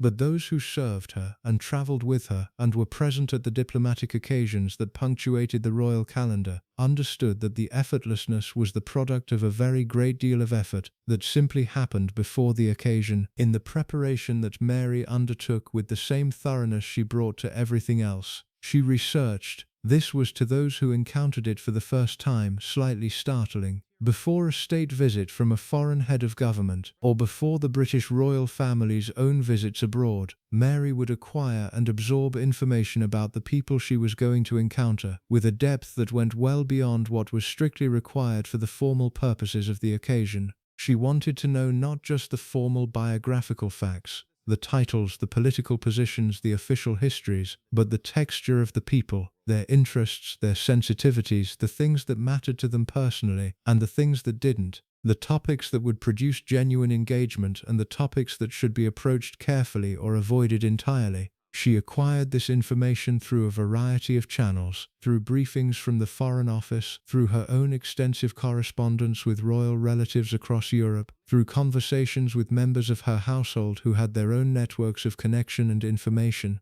and she used it, in the occasions themselves, with a precision that occasionally startled people who had not expected to be known. There was an account, preserved in the diplomatic correspondence of a foreign minister who attended a state dinner at which Mary was present, of a conversation she initiated with him about a particular aspect of his country's cultural history. A relatively obscure aspect, not something that a person simply making conversation would have been expected to know. He had been surprised and had said so, and she had received his surprise with the characteristic brief acknowledgement that communicated she had noticed it without being particularly interested in discussing it, and had moved on. But the effect of the exchange had been exactly what she had intended. The foreign minister left the dinner with the clear impression that the British royal family had thought carefully about him as an individual, had taken the trouble to know something real about the world he came from, and respected him sufficiently to demonstrate that knowledge. This was diplomacy at its most refined, not the large gesture, not the grand statement, but the precise, personal, carefully researched small detail that told someone they had been genuinely considered.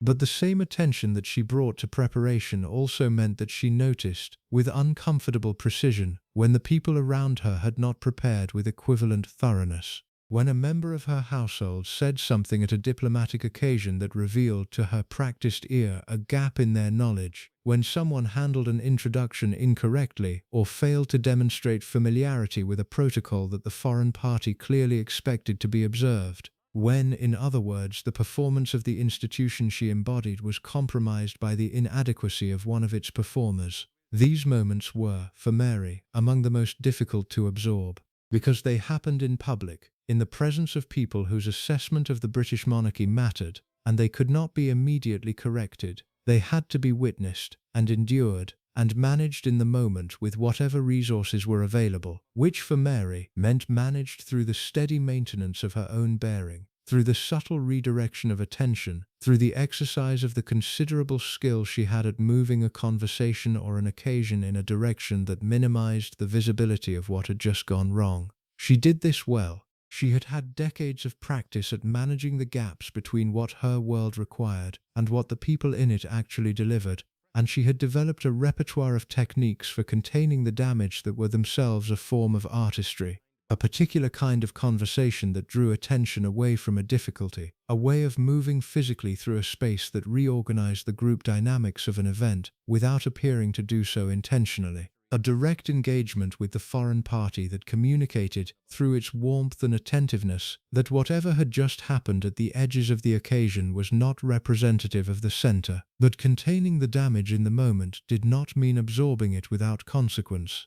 The consequences came later, in the usual way, with the usual quiet precision. The member of the household who had stumbled at a diplomatic occasion found, in the weeks that followed, that their involvement in future diplomatic occasions was reduced, not eliminated necessarily. That would have been a visible and therefore legible punishment, and Mary did not deal in visible and legible punishments, simply reduced, adjusted, calibrated to reflect the revised assessment of their reliability in high-stakes contexts. The diplomatic world also brought Mary into contact with people over whom she had no formal authority: foreign royals, heads of state, diplomatic representatives whose accountability ran to their own governments and their own institutions rather than to her. These people could not be managed through the household's internal mechanisms. They could not be subjected to the withdrawal or the reallocation of responsibility, or any of the other tools that Mary had developed for managing the people within her direct orbit.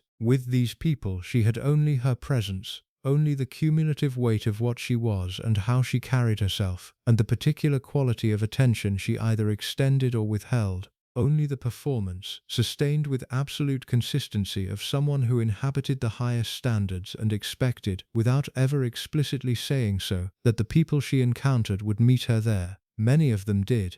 The foreign royals and dignitaries who encountered Queen Mary at state occasions and diplomatic events often came away with a strong impression of someone genuinely formidable, someone whose command of herself and her context was so complete that it created a kind of gravitational pull. You felt in her presence the weight of expectation, not as a threat exactly, but as a reality, as the simple, undeniable fact of what was required in this space, communicated by the person at its center without a single word being spoken about it. Some foreign visitors found this galvanizing.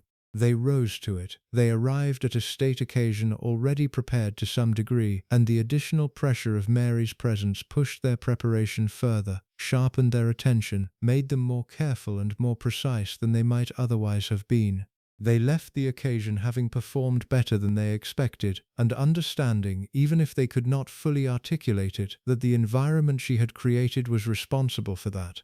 Others found it simply uncomfortable. They felt the expectation and did not quite know how to meet it, or were not sure whether they had met it, and spent the occasion in a state of mild anxiety that expressed itself in slightly over-careful conversation, in a heightened formality that sat just slightly wrong against the formality of the occasion itself. They were trying too hard, and the trying showed, and Mary observed it with the same steady attention she brought to everything. She did not help them. This was not coldness, or at least it was not intended as coldness. It was simply consistency. The standard existed. It was not her responsibility to reduce it because someone found it challenging. Her responsibility was to maintain it, which she did, and the people who encountered it either met it or they did not, and both outcomes were informative.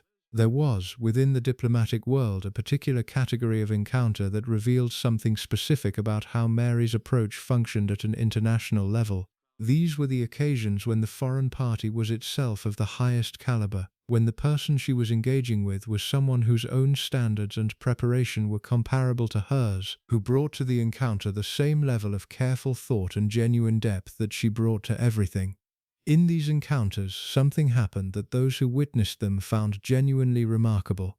Mary relaxed, not visibly, not in any way that would have been perceptible to someone who did not know her well, but those who did know her, who had spent years inside the orbit of her attention and had developed a sensitivity to the subtle registers of her manner, could see it. A slightly different quality in the exchange, a slightly greater willingness to extend the conversation past its formally necessary duration, a quality of engagement that went beyond the performing of the relationship and entered, however briefly, into something more like the actual experience of it. She liked meeting people who were as prepared as she was, who had done the same work, brought the same depth, understood the same things about what the occasion required, and had equipped themselves accordingly. These encounters were rare enough to be notable, and when they happened, they produced in Mary something that was the closest she came, in public, to what ordinary people would call enjoyment. She would never have called it that. Enjoyment was too casual a word for whatever it was that happened when she encountered genuine equivalence. But those who watched her could see it, could see the slight difference in the quality of her presence when she was engaging with someone who was genuinely her match, in preparation, in awareness, in the depth of their understanding of what they were doing together. It was, in its way, the best argument for her method that anyone could have made, because what her method produced in those rare and genuine encounters was not merely correct performance, it was actual connection. The connection that becomes possible only when both parties have done the work, have brought real depth to the encounter, have met each other not at the surface but somewhere considerably further in. This was what she was reaching for, not always consciously, not always with this articulation, but reaching for nonetheless. The tragedy, if tragedy is the right word, was that the method she had developed for reaching it was one that made the reaching so demanding that most people could not sustain it. The standard was real, and the depth it could produce was real, but the cost of maintaining the standard was also real, and for most people the cost eventually exceeded what they could pay, which left Mary for much of her life in the position of someone who had built a world designed to produce a particular quality of experience, and who found that world populated largely by people who were managing the requirements rather than genuinely inhabiting them. People who were performing depth rather than having it, who were meeting the surface of the standard without quite reaching what the standard was designed to protect. She knew the difference, she could always tell, and the knowledge, accumulated over decades of careful and comprehensive observation, was perhaps the most isolating thing about her. In the part that follows, we look at the wars, the two catastrophic conflicts that reshaped the world Mary had been formed in and required her to adapt, publicly and privately, in ways that tested even her extraordinary capacity for composure, at what the wars revealed about the limits of her framework, and at the people who failed her during those years, and those who, against all expectation, did not, because the wars changed everything. Everything, that is, except her standards. Those remained exactly as they had always been, precisely, unwaveringly, and without apology.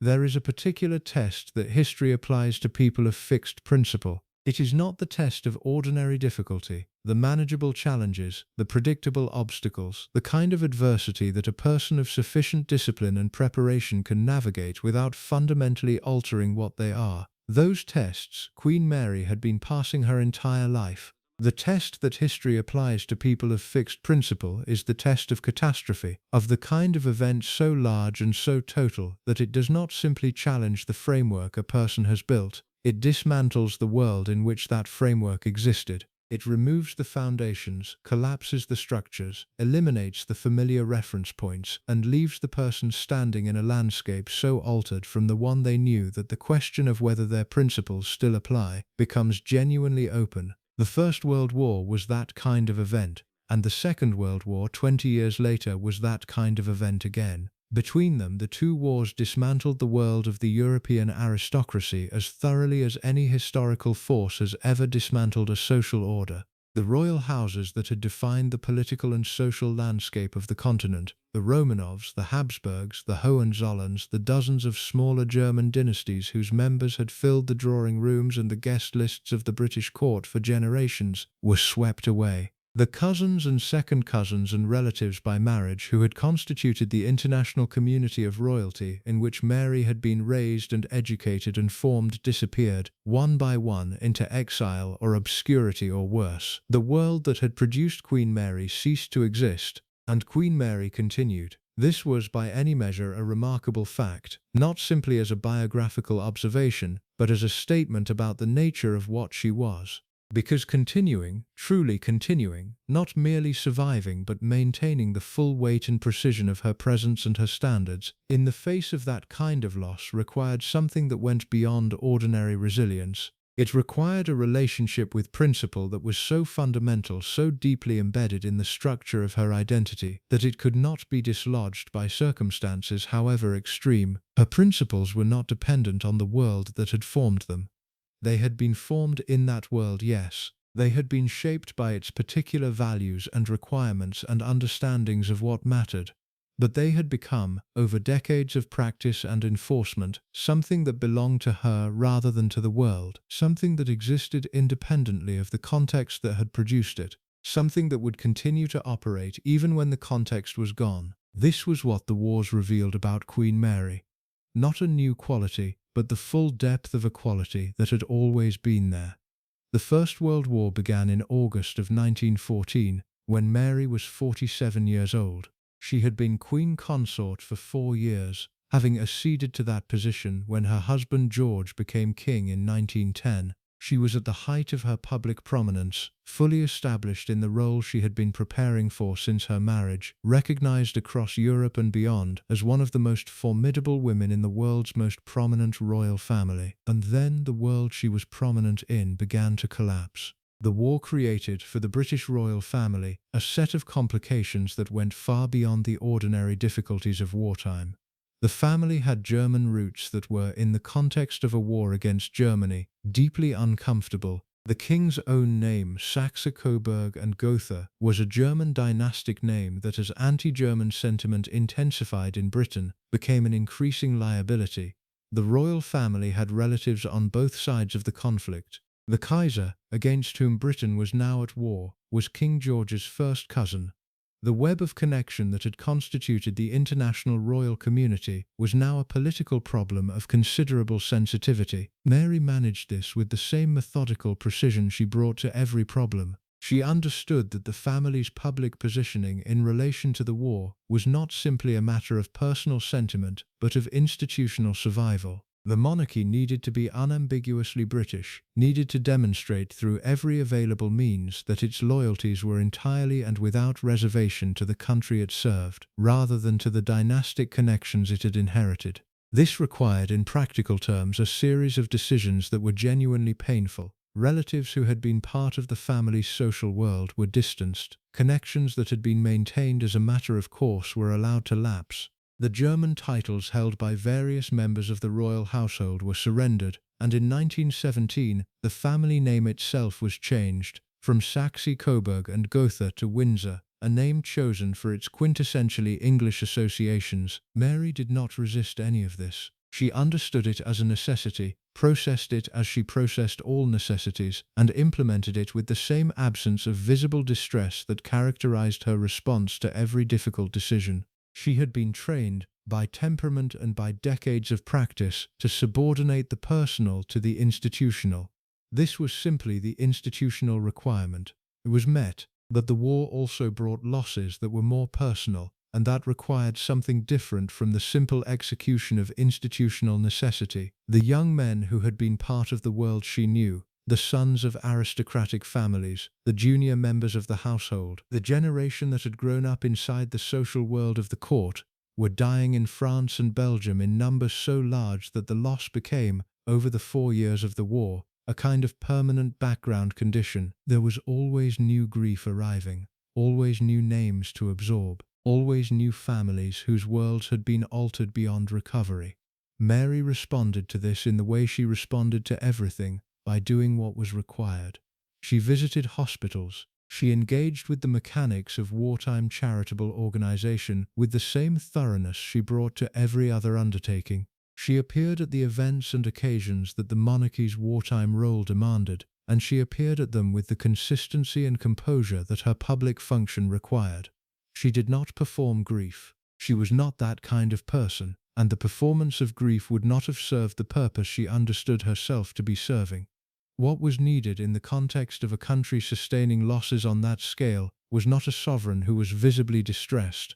What was needed was a sovereign who was steady, who communicated through her bearing and her presence that the institution she embodied was not shaken, that it continued with full weight and full attention to be what it had always been, that there was at the center of the national life something stable, something that the loss and the grief and the uncertainty of wartime had not managed to move. This was her contribution, and it was, in its particular way, genuinely important. The courtiers who served her during the war years described an atmosphere in the household that was altered but not destabilized.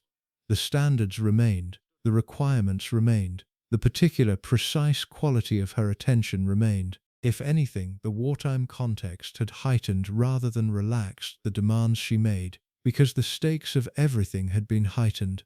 The symbolic weight of every public appearance had increased. The importance of getting things right, of maintaining the dignity and the composure and the absolute correctness of bearing that the monarchy represented, had become, in the context of a country at war, more rather than less significant. Those who fell short during this period were subject to the same consequences as always: the withdrawal, the diminishment, the quiet reallocation of responsibility. The war did not create an exemption. It created, if anything, a heightened version of the standard environment, an environment in which the margin for error was, if possible, narrower than it had been before. But the war also created something else, something that Mary had not entirely anticipated, and that revealed in its particular way a dimension of her character that her ordinary circumstances had not fully exposed. It created dependency. Not her dependency on others. That was not something Mary was capable of, or at least not something she would have acknowledged, but the dependency of others on her. The way in which, as the familiar structures of the social world dissolved and the losses accumulated and the certainties of the pre-war era revealed themselves as having been certainties about a world that no longer existed, the people around her turned toward the one thing in their environment that had not changed, the one presence that was exactly what it had always been: her. She became, during the war years, a kind of fixed point for the people in her orbit, not a warm fixed point, not a source of the kind of emotional sustenance that people in ordinary distress seek from those they are close to, but a fixed point nonetheless, something stable in an unstable landscape, something that could be depended on to be tomorrow exactly what it was today. People found this steadying in ways they did not always fully understand. The ladies who served her, who had their own losses and their own anxieties and their own relationships with the uncertainty that the war had introduced into every life, they found, in the continued operation of Mary's standards and the continued precision of her expectations, something that was not comfort exactly but was adjacent to it. The world had changed enormously, but the requirement that you be in position at the correct time, in the correct attire, prepared for the correct occasion, that had not changed, and the unchanged thing, however demanding it was also in its particular way a relief. The Second World War, which began in September of 1939, found Mary at 72. She had been a widow for 3 years. King George V had died in January of 1936, the same year as the abdication. She had navigated those two losses which had arrived in such rapid succession that there was almost no space between them, with the characteristic composure that those who knew her had come to expect and that those who did not know her sometimes found difficult to believe. She had left Sandringham, the royal estate in Norfolk where she had lived for many years, because Sandringham was considered vulnerable to German air attack, and the appropriate thing was to move somewhere safer. She moved to Badminton House in Gloucestershire, the home of her niece the Duchess of Beaufort, and she remained there for the duration of the war, nearly 6 years in someone else's house, adapting to a context that was not her own, and doing so with a thoroughness and a practicality that impressed even those who had been watching her manage difficult circumstances for decades. At Badminton, Mary worked. This was perhaps the most striking thing about her wartime years there. She did not simply reside.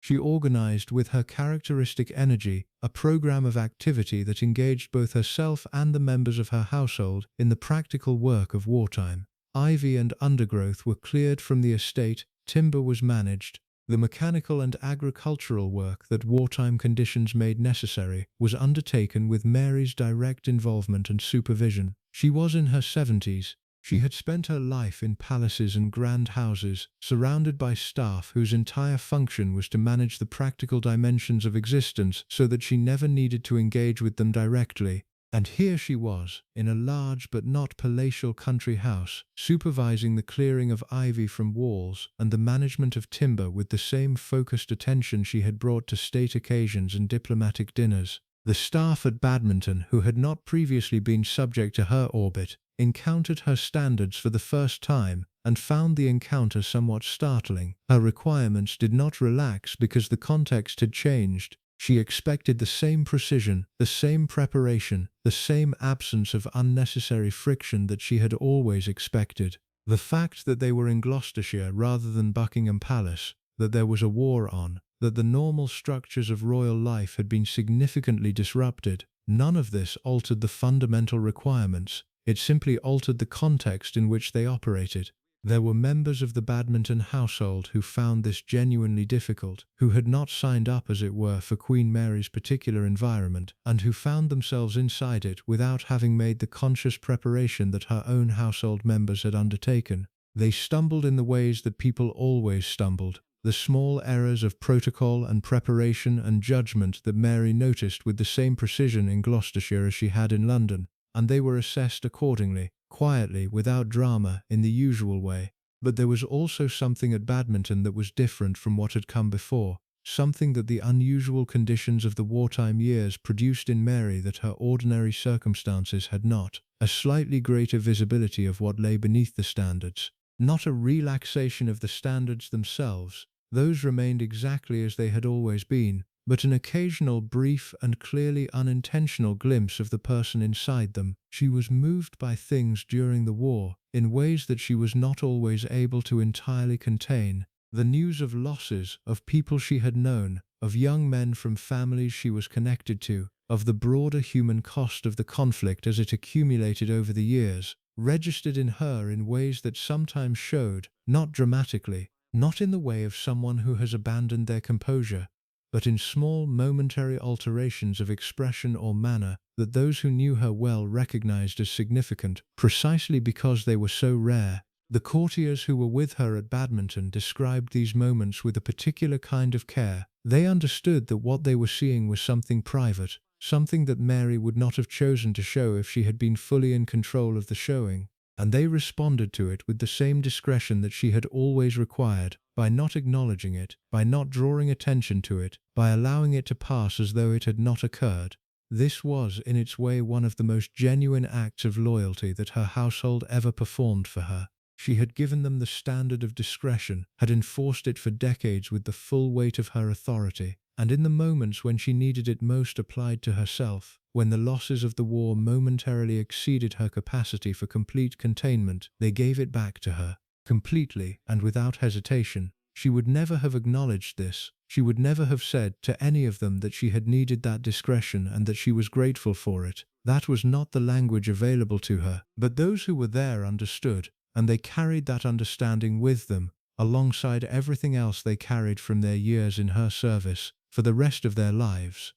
The wars had changed everything. The world she had been born into was gone. The social order she had been formed to inhabit had been dismantled. The relatives and connections and familiar reference points of her early life had been scattered or destroyed, and she had continued, with full weight, full attention, full precision, exactly as she always had. In the part that follows, we look at the final decades of her life, at the long years of her widowhood, at the relationship she built with her granddaughter who would become Queen Elizabeth II, and at what her extraordinary longevity revealed about the costs and the consolations of a life lived entirely at the standard she had set for herself and everyone around her. Because Queen Mary did not simply survive the wars and the losses and the dismantling of her world, she outlasted them. And what she was when she emerged on the other side was, in all the ways that mattered, exactly what she had always been. There is something particular about the relationship between a grandparent and a grandchild that is different from every other familial relationship. It skips a generation in more than just the biological sense. It skips the generation of direct obligation, the obligation that parents have toward children and children have toward parents, the mutual weight of expectation and disappointment, and the long, complicated history of having been responsible for each other in the most fundamental ways. Grandparents and grandchildren meet each other without that weight. They meet each other in many cases on cleaner ground. For Queen Mary, whose relationships with her own children had been shaped by the full, unrelenting pressure of her expectations, the grandchildren offered something different. Not an absence of standards. Standards were not something Mary was capable of suspending, and she would not have thought it kind to do so even if she had been, but a slightly different application of them, a slightly longer view. The patience, perhaps, that comes from having already done the direct work of formation and having observed, with the comprehensive honesty of her particular kind of attention, what that work had and had not produced. Her grandchildren were numerous. The children of her 5 surviving children produced a generation of royal cousins who populated the court and the country houses and the formal occasions of her later years. But among them one relationship stood apart. One grandchild had understood her in a way that the others had not quite managed, and had responded to that understanding in a way that Mary recognized and valued and in her particular and undemonstrative way cherished. That grandchild was Elizabeth, the elder daughter of Bertie and his wife, who had been born in April of 1926, who had become heir presumptive after the abdication of her uncle David in 1936, and who would become Queen Elizabeth II on the death of her father in February of 1952, just 7 weeks before Queen Mary herself died. The relationship between Queen Mary and the young woman who would become Elizabeth II was one of the most significant and least fully understood relationships in the modern history of the British monarchy. It was significant because Mary was, in a very direct sense, the person who most clearly transmitted to the next generation the understanding of what the monarchy was and what it required. It was least fully understood because it operated as everything in Mary's world operated, largely in silence, in the space between what was said and what was understood. In the particular wordless language of example and observation that was Mary's primary mode of communication, Elizabeth had been observing her grandmother since early childhood. This was, in itself, not unusual. All of Mary's grandchildren observed her, because she was impossible not to observe. But Elizabeth observed her differently, with the particular quality of attention that Mary herself brought to everything: comprehensive, patient, retaining. She was not simply watching her grandmother in the way that a child watches an impressive adult, with a mixture of admiration and slight weariness. She was studying her, absorbing something from the observation that went deeper than impression. What she was absorbing was an understanding of what the role required, not the formal requirements. Those could be taught and were taught through the structured education that royal children received, but the deeper requirements, the understanding of what it actually meant in the lived reality of daily existence to be the person at the center of the institution, to carry the weight of it continuously, to maintain the standard not just when it was easy, not just when the occasion was grand enough to make the effort feel worthwhile, but always, in the small moments and the private ones and the ones where no one was watching except the people who were always watching. Mary communicated this understanding not through instruction but through example, through the simple, sustained demonstration of what it looked like to inhabit the role completely, to never step outside it, even in the moments when stepping outside it would have been, in any ordinary human sense, entirely reasonable, to be, always and without exception, what the institution required. Elizabeth watched this demonstration for decades before she was required to perform it herself. And when she was required, when her father died unexpectedly in February of 1952 and the weight of the crown descended onto her at 25, what those who knew both women observed was a quality in the new queen's bearing that reminded them, with sometimes startling precision, of her grandmother. The same composure, the same completeness of presence, The same quality of being entirely where she was, doing entirely what was required, without visible reservation or distraction or the kind of personal leakage that less disciplined people allow in moments of extreme pressure. Mary had given her this, not through conversation, not through explicit teaching, but through 60 years of uninterrupted example. Through being in every moment that Elizabeth had access to her, precisely and completely the thing she was. In the years of Mary's widowhood, the 17 years between the death of King George V in 1936 and her own death in 1953, the relationship with Elizabeth had deepened in ways that the more formal structure of earlier years had not quite permitted. Mary was no longer Queen Consort, no longer at the absolute center of the official functions of the monarchy. She occupied the position of Queen Mother, not in the title, which had not yet been formalized, but in the practical sense of being the senior surviving royal woman, the grandmother of the heir, the keeper of the institutional memory of what the monarchy had been and what it needed to remain. This position gave her a different kind of influence from the one she had exercised as Queen Consort. It was less direct, less formally structured, but in some ways more penetrating, because it allowed her to work at the level of relationship rather than protocol.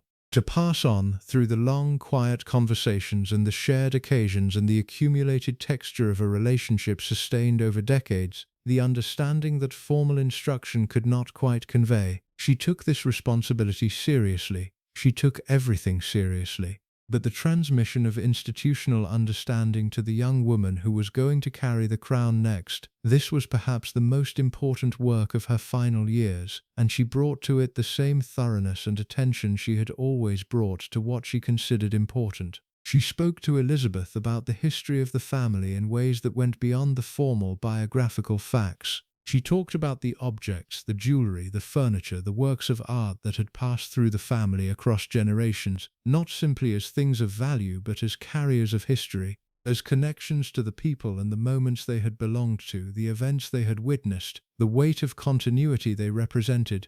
She had always been passionate about these objects, had spent decades cataloguing and researching and preserving them with an attention that sometimes baffled people who did not understand what she understood about what they meant. And she passed this understanding on, piece by piece, to the granddaughter who was going to be their next custodian.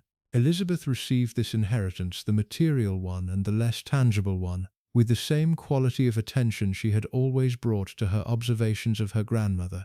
She did not simply absorb it passively, she engaged with it, asked questions, in her careful and considered way, that indicated she had thought about what she was receiving and wanted to understand it more completely. She was not performing interest. She was genuinely interested, in the way that people are genuinely interested in things that they understand to matter, that they know they will be responsible for, that they recognize as significant beyond their own personal relationship to them. Mary recognized this genuine interest and responded to it with what was for her a considerable degree of openness. The conversations they had in the final years, at Marlborough House, where Mary had established herself after leaving Buckingham Palace at the beginning of the war, at Balmoral and Sandringham during the family's seasonal movements through the royal estates, were different in quality from most of the conversations in Mary's life. Less performing, less managing, less oriented toward the maintenance of the correct surface, more real. This was not something Mary would have acknowledged, or perhaps even consciously noticed, but those who observed the relationship from the outside, the household members who were present at these occasions, the family members who saw both women together, noticed the difference.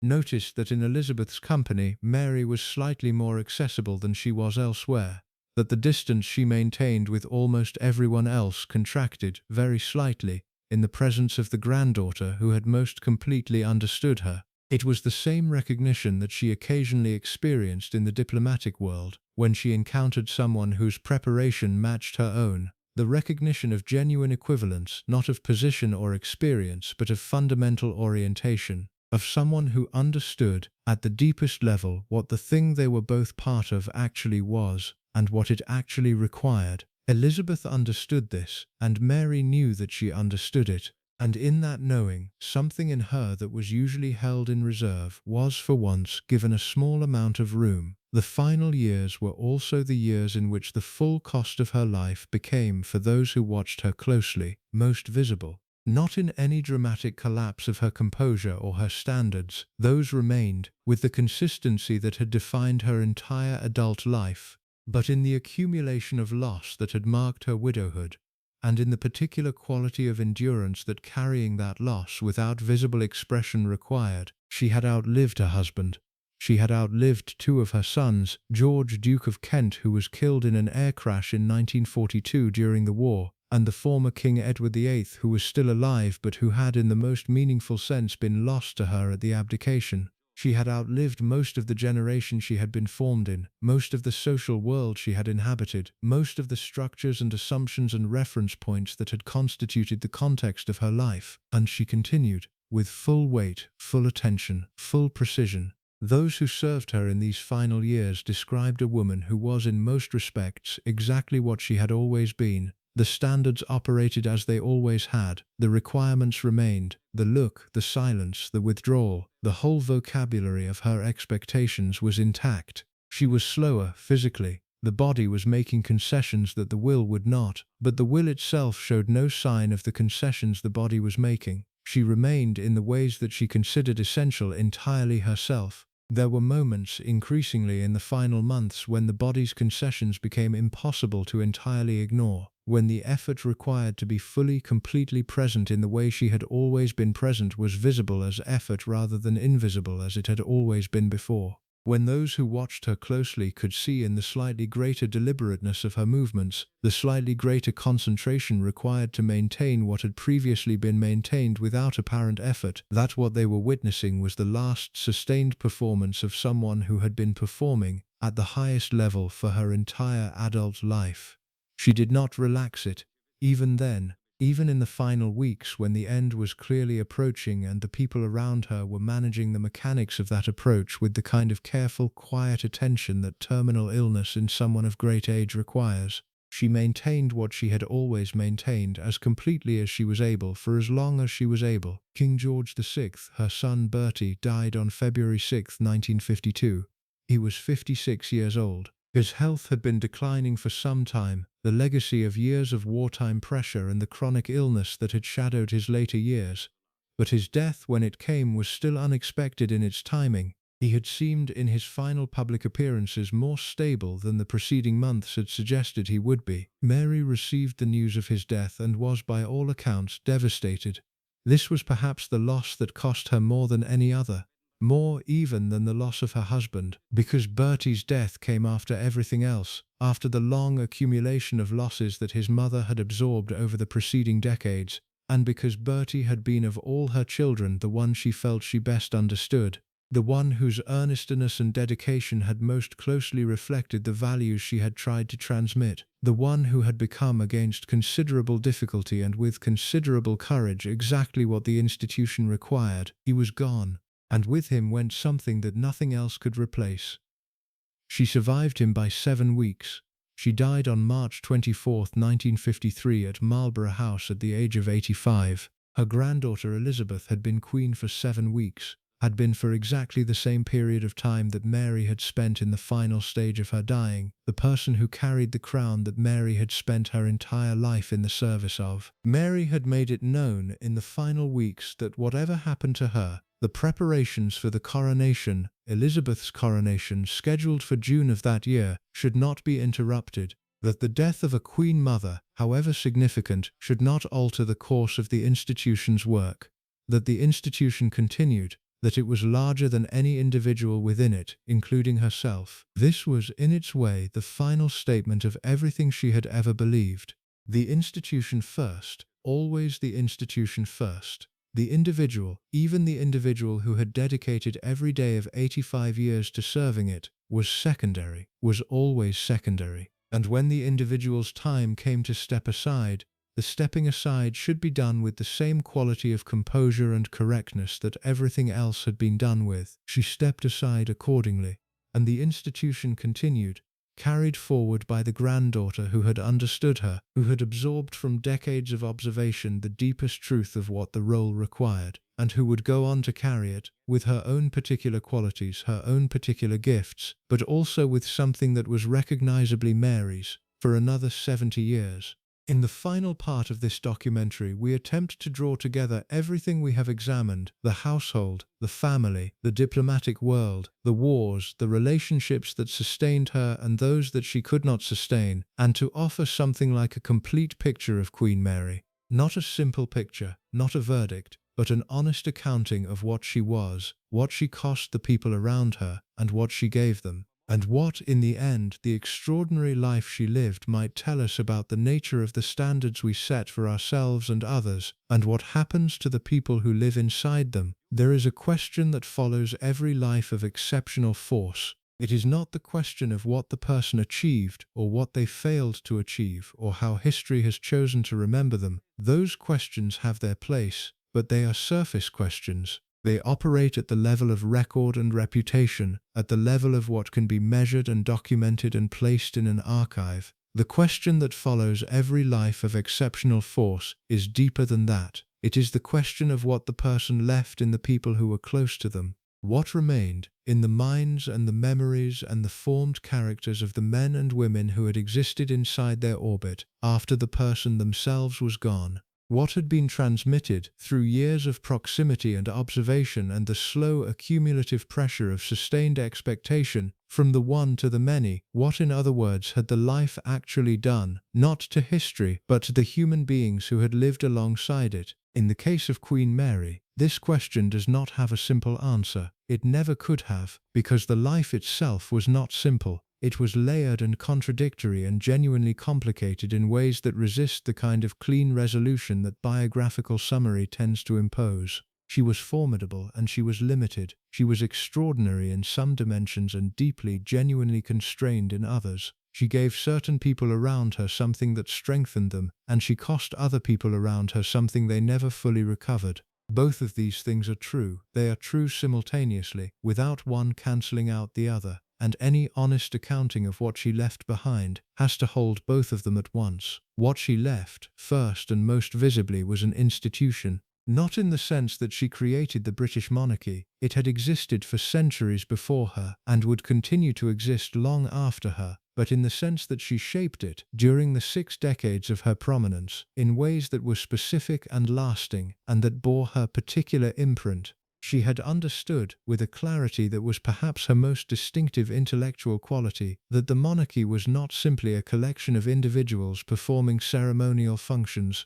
It was a living argument, a continuous daily demonstration that certain standards of conduct and certain qualities of character were not merely aspirational but actually achievable. That dignity was not a performance but a discipline. That duty was not a burden to be managed, but a framework within which a meaningful life could be constructed. She had made this argument through her own life, every day, for decades. And the argument had been persuasive, not because she had ever articulated it in those terms. She had not, because articulation was not her method, but because she had lived it with a completeness that made it visible. She had shown what it looked like. And in showing it, she had set a standard that the institution itself could be measured against. The people who came after her, who carried the crown in the decades following her death, were shaped by that standard whether they knew it or not. Elizabeth II, who had absorbed it most completely and most consciously, carried it for 70 years with a consistency that even those who had known Mary recognized as genuinely Marian in its quality. The composure, the discipline, the absolute subordination of the personal to the institutional, these were not simply Elizabeth's own qualities, though she had made them genuinely her own. They were also, in a direct and traceable sense, her grandmother's. What she left, second, was a particular understanding of the cost of standards, not the cost to herself. That was something she had paid privately and without acknowledgement, and it was not something she would have offered as a subject of reflection even if asked. But the cost to the people who lived inside them, the cost that her children had paid, several of them quite heavily, the cost that her courtiers had paid, in the form of careers shaped and sometimes limited by the weight of her requirements. The cost that the people who had been cast out had paid, in the form of the slow, invisible withdrawal that had ended their positions within her world and left them with the particular burden of having been assessed and found wanting by someone whose assessments were almost always accurate. This cost was real. It was not imagined or exaggerated by people who found her difficult, or by the subsequent generation of writers and historians who approached her life with the psychological frameworks she herself would not have recognized. It was real, and it was substantial, and the people who bore it carried it for the rest of their lives. The children who had grown up inside the pressure of her expectations and found themselves shaped by that pressure in ways that were not always healthy. The courtiers who had served her longest and who found, after decades of calibrating themselves to her requirements, that they had been altered in ways that made other environments feel strange. The people who had been put on the outside and never brought back in, who spent years wondering what precisely they had done and never receiving the clarity of an explanation. These were the costs. They were the costs of a method that was internally consistent, that operated according to its own clear logic, but that was not designed, had never been designed, to accommodate the full range of what human beings are. The method assumed a particular kind of person, a person for whom duty was natural, for whom discipline was instinctive, for whom the subordination of personal need to institutional requirement produced something like satisfaction rather than something like loss. And it worked, for that kind of person, with remarkable effectiveness. But not everyone was that kind of person, and the people who were not, the children who needed more than the method could give, the courtiers who stumbled because the standard assumed a consistency of character they hadn't yet developed, the relatives who found themselves on the wrong side of her framework without fully understanding how they had arrived there, paid a price that the method by design did not account for. What she left, third, was a memory so specific and so vivid that it outlasted her by decades. The people who had served her, who had spent years inside the orbit of her attention, navigating her requirements, surviving her assessments, carried the memory of that experience with an intensity that ordinary professional relationships do not typically produce. They remembered specific moments with a clarity that time usually erodes, the look that had communicated a particular assessment, the silence that had fallen over a room when something had gone wrong, the withdrawal that had arrived so quietly and so finally, the rare, brief quality of settled rightness that had descended when everything had gone exactly as required. These memories were vivid because the experience that produced them had been vivid. Queen Mary was, whatever else she was, genuinely present. Genuinely, completely, unmistakably there, in every room she entered, in every occasion she inhabited, in every relationship she maintained or withdrew from. There was nothing diluted about her, nothing approximate or half-formed or held in reserve in the way that most people hold something of themselves in reserve. She was, entirely and at all times, what she was, and that completeness of presence left a mark that the passage of years could not quite blur. The courtiers who spoke about her in their later years, in memoirs and interviews and the private conversations that were sometimes recorded by historians and biographers who understood the value of what they were hearing, spoke about her with a quality of attention that was itself revealing. They chose their words carefully. They reached for precision rather than settling for approximation. They were specific about moments that had occurred decades earlier, and the specificity was not the product of embellishment. It was the product of genuine, detailed memory, the kind of memory that forms around experiences that mattered in some fundamental way. She had mattered to them. However complicated that mattering was, however much it was threaded through with difficulty and the particular kind of pressure that her presence consistently created, it was real. She had been a genuine force in their lives. Not a background presence, not a figure encountered occasionally and remembered dimly, but someone whose influence had shaped them in traceable and lasting ways. This was, in its particular way, a kind of gift, even the difficult parts of it. Because to have been genuinely shaped by someone genuinely exceptional, to have been inside the orbit of something that operated at the highest level, that never compromised, that maintained its standard through conditions that would have broken most things, was to have been, however uncomfortably, in the presence of something real. And real things leave real marks. What she left, fourth and finally, was a question. A question that she herself never asked, that she would not have considered necessary to ask, but that the examination of her life inevitably raises for those who look at it honestly and with full attention. The question is this: is it possible to maintain standards at the level Queen Mary maintained them without paying a cost that exceeds what the standards produce? Is the discipline she practiced, total, unrelenting, applied without exception to every person in her world, including the people she loved, sustainable as a way of living? Does something essential get lost in the pursuit of that kind of completeness? Something that cannot be recovered later, that does not return once it has been set aside in favor of the requirements? The evidence of her life suggests that something does get lost. The children who could not meet her requirements and suffered for it. The relationships that were maintained at the surface while something essential dried up underneath. The moments of genuine human contact. The glimpses, rare and brief, of what lay beneath the standard, that were notable precisely because they were so rare.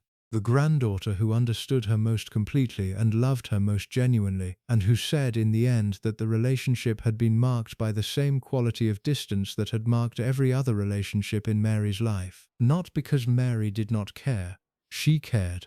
The evidence of her life suggests she cared about the institution, about the family, about the people in her household, with a depth that was entirely genuine. But she cared about them in the only way she knew how to care, through the maintenance of the standard, through the belief, held with absolute consistency across 85 years, that the greatest thing you could do for the people you were responsible for was to hold them to the highest possible requirement, to refuse to settle for less than what they could be, to give them in the form of your unwavering expectation the clearest possible picture of what the role demanded. This was her love. It was real love, expressed in the only language available to her, but it was also undeniably a love that the people it was directed toward sometimes found difficult to receive. That was expressed in a form so demanding, so precisely calibrated to the institutional requirement rather than the individual need, that the individual need sometimes got lost inside it. The people who loved her most, who understood her most fully, who saw beneath the standard to the person who had built it and maintained it at such extraordinary cost, loved her anyway. They loved her for what she was, with full knowledge of what that was and what it cost.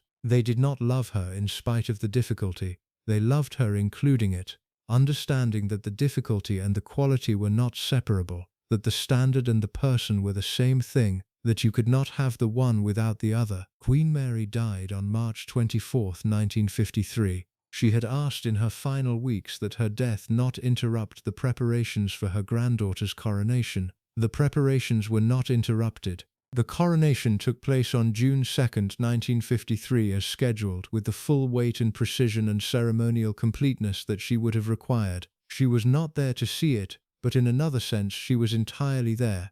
In the bearing of the young queen who had learned from her what bearing meant, in the standards maintained by the household that she had shaped across decades, in the institutional memory of what the monarchy was and what it required, carried forward by the people she had formed and the example she had set, present in every detail of the occasion she had not lived to witness. The courtiers who were there, who had served her and remembered her, and carried the mark of her presence in the particular, detailed, vivid way that those who had been truly inside her orbit always carried it, felt her absence and her presence simultaneously. The way you feel the continued influence of someone who has shaped you fundamentally, the way the things they taught you, the things they demanded of you, the things they refused to accept less than, continue to operate inside you after they are gone, not as memory exactly, as formation, as the thing you have become, partly through your own effort and partly through theirs. She had formed them, imperfectly as all formation is imperfect, at a cost as all formation has a cost, with losses alongside the gains, with damage alongside the development, with the particular and irreducible complexity of a life that was genuinely exceptional and genuinely limited and genuinely human all at once. She had formed them, and they carried her forward, in the way that formed people carry their formers, not as a burden, not as a memory, but as a part of themselves that they could not entirely separate from the rest of who they were. Queen Mary destroyed anyone who disappointed her. The courtiers who watched never forgot it, but they also never forgot her. not simply as someone who had demanded everything and accepted nothing less, but as someone who had been in the fullest and most complicated sense of the word real. And in a world where realness is rarer than it should be, that was not nothing. That was, in its particular and uncompromising way, everything. There is a particular kind of love that expresses itself not through people but through things, not because the person who feels it is incapable of loving people. That would be too simple, too convenient an explanation. But because things offer something that people in their fundamental and irreducible complexity cannot quite provide. Things do not disappoint. Things do not make choices that contradict your expectations of them. Things do not have their own needs, their own desires, their own interior lives that occasionally collide with yours in ways that produce friction and difficulty, and the particular pain of being let down by someone you had depended on. Things simply are what they are, completely, consistently, without variation or surprise.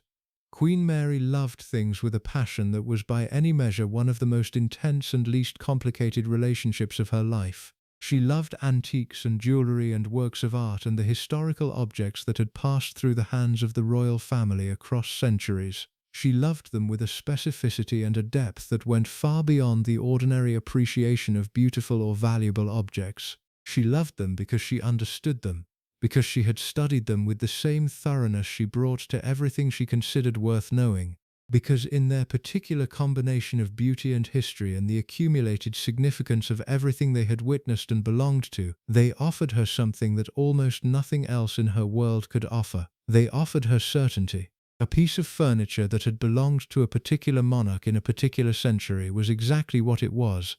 Its history was knowable. Its provenance could be traced, its significance assessed, its place in the larger story of the family and the institution understood with a precision that human relationships never quite permitted. People were always somewhat opaque, always somewhat unpredictable, always capable of revealing in some unguarded moment that they were not quite what you had understood them to be. Objects were not opaque. Objects if you knew how to look at them, and Mary knew how to look at them with an expertise that rivaled professional curators, told you everything. She had been collecting and cataloguing and researching the royal family's possessions since early in her marriage, when she had first gained access to the extraordinary accumulation of objects that centuries of royal acquisition had produced. What she found in those early years of exploration was that the collection was remarkable but also somewhat chaotic. Things had been acquired and placed and forgotten.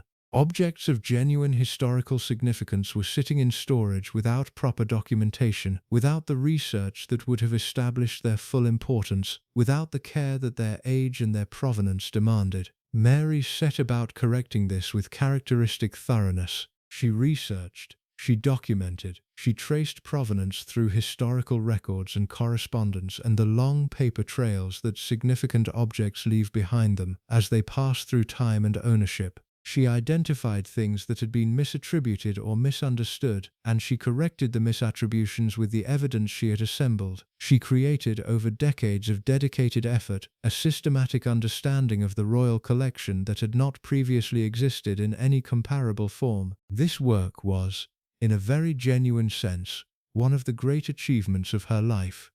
The royal collection that exists today, curated, documented, understood with the depth and the historical precision that makes it genuinely significant rather than merely impressive, owes a substantial part of its current state to the work that Mary undertook across 6 decades of obsessive, meticulous attention. She did not simply possess these things, she understood them, and in understanding them, she preserved them in a way that pure possession could never have achieved. That the love she bore for objects also expressed itself in ways that were, to put it carefully, somewhat more complicated than simple curatorial devotion. Queen Mary wanted things. This was known, widely and with a mixture of amusement and apprehension, among the aristocratic families of Britain whose houses she visited during the country house weekends and social calls that constituted a significant part of the royal social calendar. When Queen Mary came to visit, you checked your collection before she arrived and you checked it again after she left. Not because she stole, that was not what happened, and the word would have been both legally and morally inaccurate, but because Queen Mary had a way of expressing admiration for objects that created in the people who owned them a very strong sense that the admiration was expected to have consequences. She would pause before something, a piece of porcelain perhaps, or a small painting, or a piece of furniture with an interesting history. She would look at it with the focused expert attention that she brought to everything she found genuinely interesting, and she would say something, a comment on its quality, an observation about its provenance, a remark that demonstrated unmistakably the depth of her knowledge and the sincerity of her appreciation. And then she would wait. The wait was not long.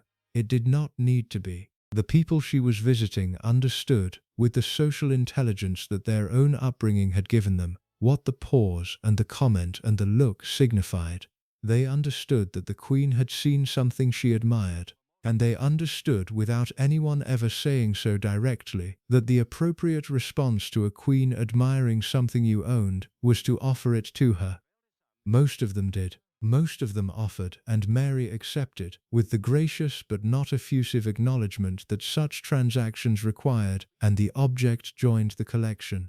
This happened often enough across enough country houses that it became something of a known feature of hosting Queen Mary. You prepared for the possibility. You decided in advance which things you were willing to part with and which you were not, so that when the moment came you would not be caught in the awkward position of having to make the calculation in real time, in her presence, under the pressure of her attention, because making the calculation in real time was not a comfortable experience. The pressure of her attention in those moments was very specific. It was not threatening. She never threatened, never made anything explicit, never said or did anything that could have been described in plain language as coercive. But the weight of what was unspoken was considerable. The awareness that the person looking at your object was the Queen, that the relationship between you and the monarchy was one of the significant facts of your social existence, that the ease and the access and the particular quality of royal regard that you had accumulated over years of careful cultivation of that relationship was in some sense connected to how you managed moments like this one. No one said any of this. It simply existed, in the room, in the silence after the comment and before the response. There were people who did not offer, who received the comment and the pause and the look, and who responded with some version of acknowledgement that did not include the offer of the object, who said something about the history of the piece, or about how long it had been in the family, or who expressed their own appreciation of it in terms that made clear, without making it explicit, that it was not available. These people were noted, not always immediately, and not always in ways they could directly connect to the moment of the refusal, but noted, filed, added to the comprehensive archive of Mary's assessments of the people she encountered, in the column that recorded the quality of their generosity and their understanding of what royal relationship required. There was a particular incident, recounted in the private correspondence of a member of one of the great aristocratic families, that illustrates the dynamic with unusual clarity.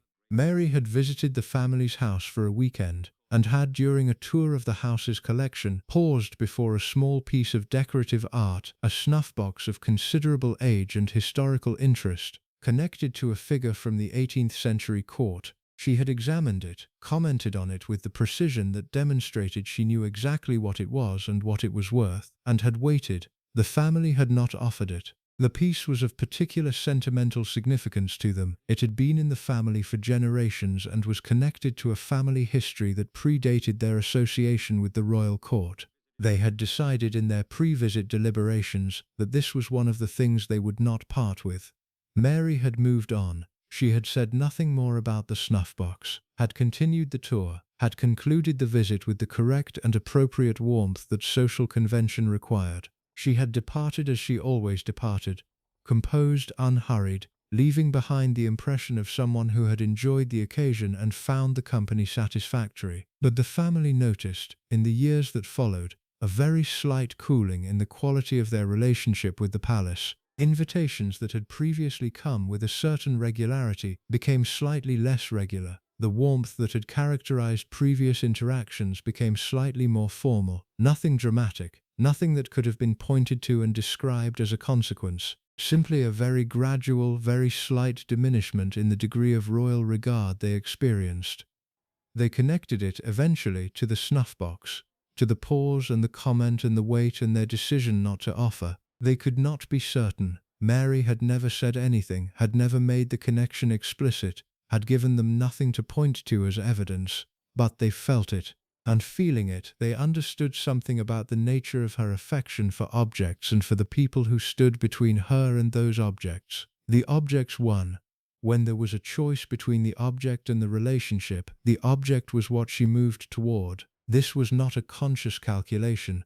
It was simply the expression of where her deepest attention lived. And where her deepest attention lived was in the things, in the beautiful, historical, precisely understood things that told her, with a certainty that people never quite could, exactly what they were and what they meant. The jewelry was perhaps the most intense expression of this love. Mary's collection of jewelry was extraordinary, built over decades through a combination of inheritance, gift, purchase, and the particular form of acquisition that her country house visits occasionally produced. She knew every piece with the intimacy of someone who has studied a subject until the study has become something closer to devotion.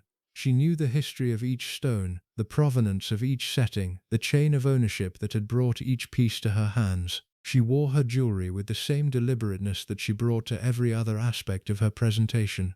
The choice of what to wear on a particular occasion was never casual. It was a considered decision, shaped by her understanding of what the occasion required and what the jewelry communicated. A particular tiara for a state occasion carried with it the history of every previous state occasion at which it had been worn. A particular brooch connected the present moment to the moment of its making, to the person who had commissioned it, to the events it had witnessed. Wearing it was not decoration. It was a statement about continuity, about the thread that connected the present to the past and through the past to everything that had made the present possible. The people who served her and traveled with her understood that the jewelry required the same quality of attention that everything else required. It was handled with specific protocols. It was stored in specific ways.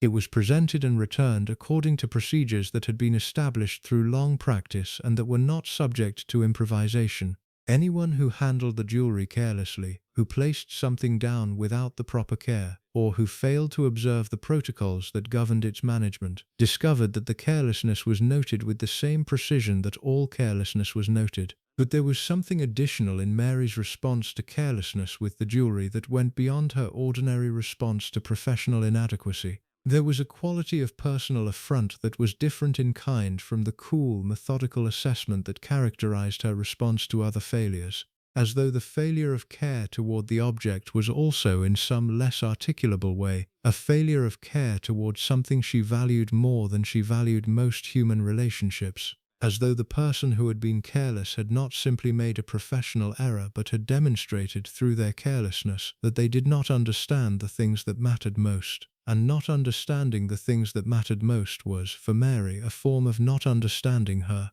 not understanding the language she was most fluent in, not seeing the world as she saw it, as a place populated by objects of extraordinary historical significance, each of them carrying within them the weight of everything they had witnessed and everything they had meant to the people who had owned and used and loved them before. She had spent her life in a world that did not always see what she saw, that looked at a piece of 18th century porcelain and saw a decorative object rather than a document of history, that looked at a jewel with a 300-year provenance and saw a pretty stone rather than a connection to the people and the moments and the events that had shaped the family and the institution she had devoted herself to serving. The objects understood none of this, of course. They were, in the end, simply objects. They had no interior life, no capacity for understanding or misunderstanding, no ability to disappoint or to fail. They simply were what they were, completely and consistently and without variation. This was precisely why she loved them. In a life defined by the management of people, the assessment of people, the expectation of people, the disappointment of people and the consequences she imposed when they disappointed her, the objects offered something that was in its particular way a form of rest, a space in which the relentless machinery of expectation and assessment could be set aside because the things she was attending to had already met every requirement simply by being what they were. She could look at a piece of Meissen porcelain that had belonged to George III and feel something that her relationships with living people rarely produced so cleanly, something uncomplicated, something that did not require management or assessment or the careful calibration of consequence. something that was simply, purely, completely good. The courtiers who served her longest understood this about her, and they understood it with a compassion that they did not always feel able to extend to other dimensions of her character. Because what the objects represented in the end was not simply an eccentric passion or an acquisitive habit, they represented the place where Queen Mary was most fully herself,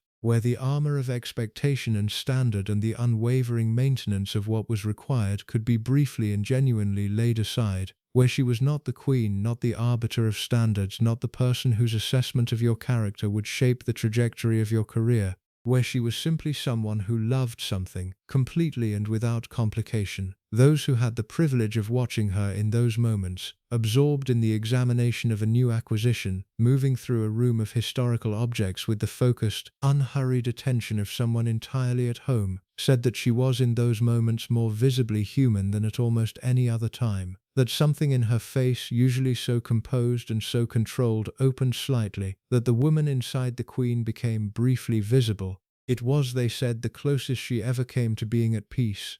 And those who had spent years navigating the demands of her world understood, in seeing that peace, something important about the cost of what she maintained everywhere else. The standard, the expectation, the unwavering refusal to accept less than what she required, all of it was real, and all of it was genuinely hers. But it was also in some fundamental sense effort, sustained, continuous, never-ending effort. The effort of someone who had decided very early in her life that the world required a particular response from her, and who had been giving that response without interruption for 85 years. The objects were where the effort stopped, where she was permitted by the particular and uncomplicated nature of what they were, to simply be, without assessment, without consequence, without the weight of everything that the rest of her world required. She left them, in the end, to the institution, to the collection that would outlast her, that would be cared for and studied and understood by the people who came after her, who would hold these things and know in the holding something about the woman who had loved them so completely, who had spent a lifetime in their company, finding in their beautiful, historical, utterly reliable presence something that the world of people, with all its complexity and its disappointment and its refusal to simply be what it was supposed to be, had never quite been able to give her. The objects remained, long after the people who had failed her, and the people she had failed, long after the courtiers who had navigated her requirements and the children who had struggled beneath the weight of her expectations, long after the diplomatic occasions and the wartime years and the quiet final weeks at Marlborough House. The objects remained, exactly what they had always been, precisely, completely, and without disappointment, just as she had always required. Thanks for watching the full documentary. If you like this type of documentary, then please stay with us by subscribing to our channel.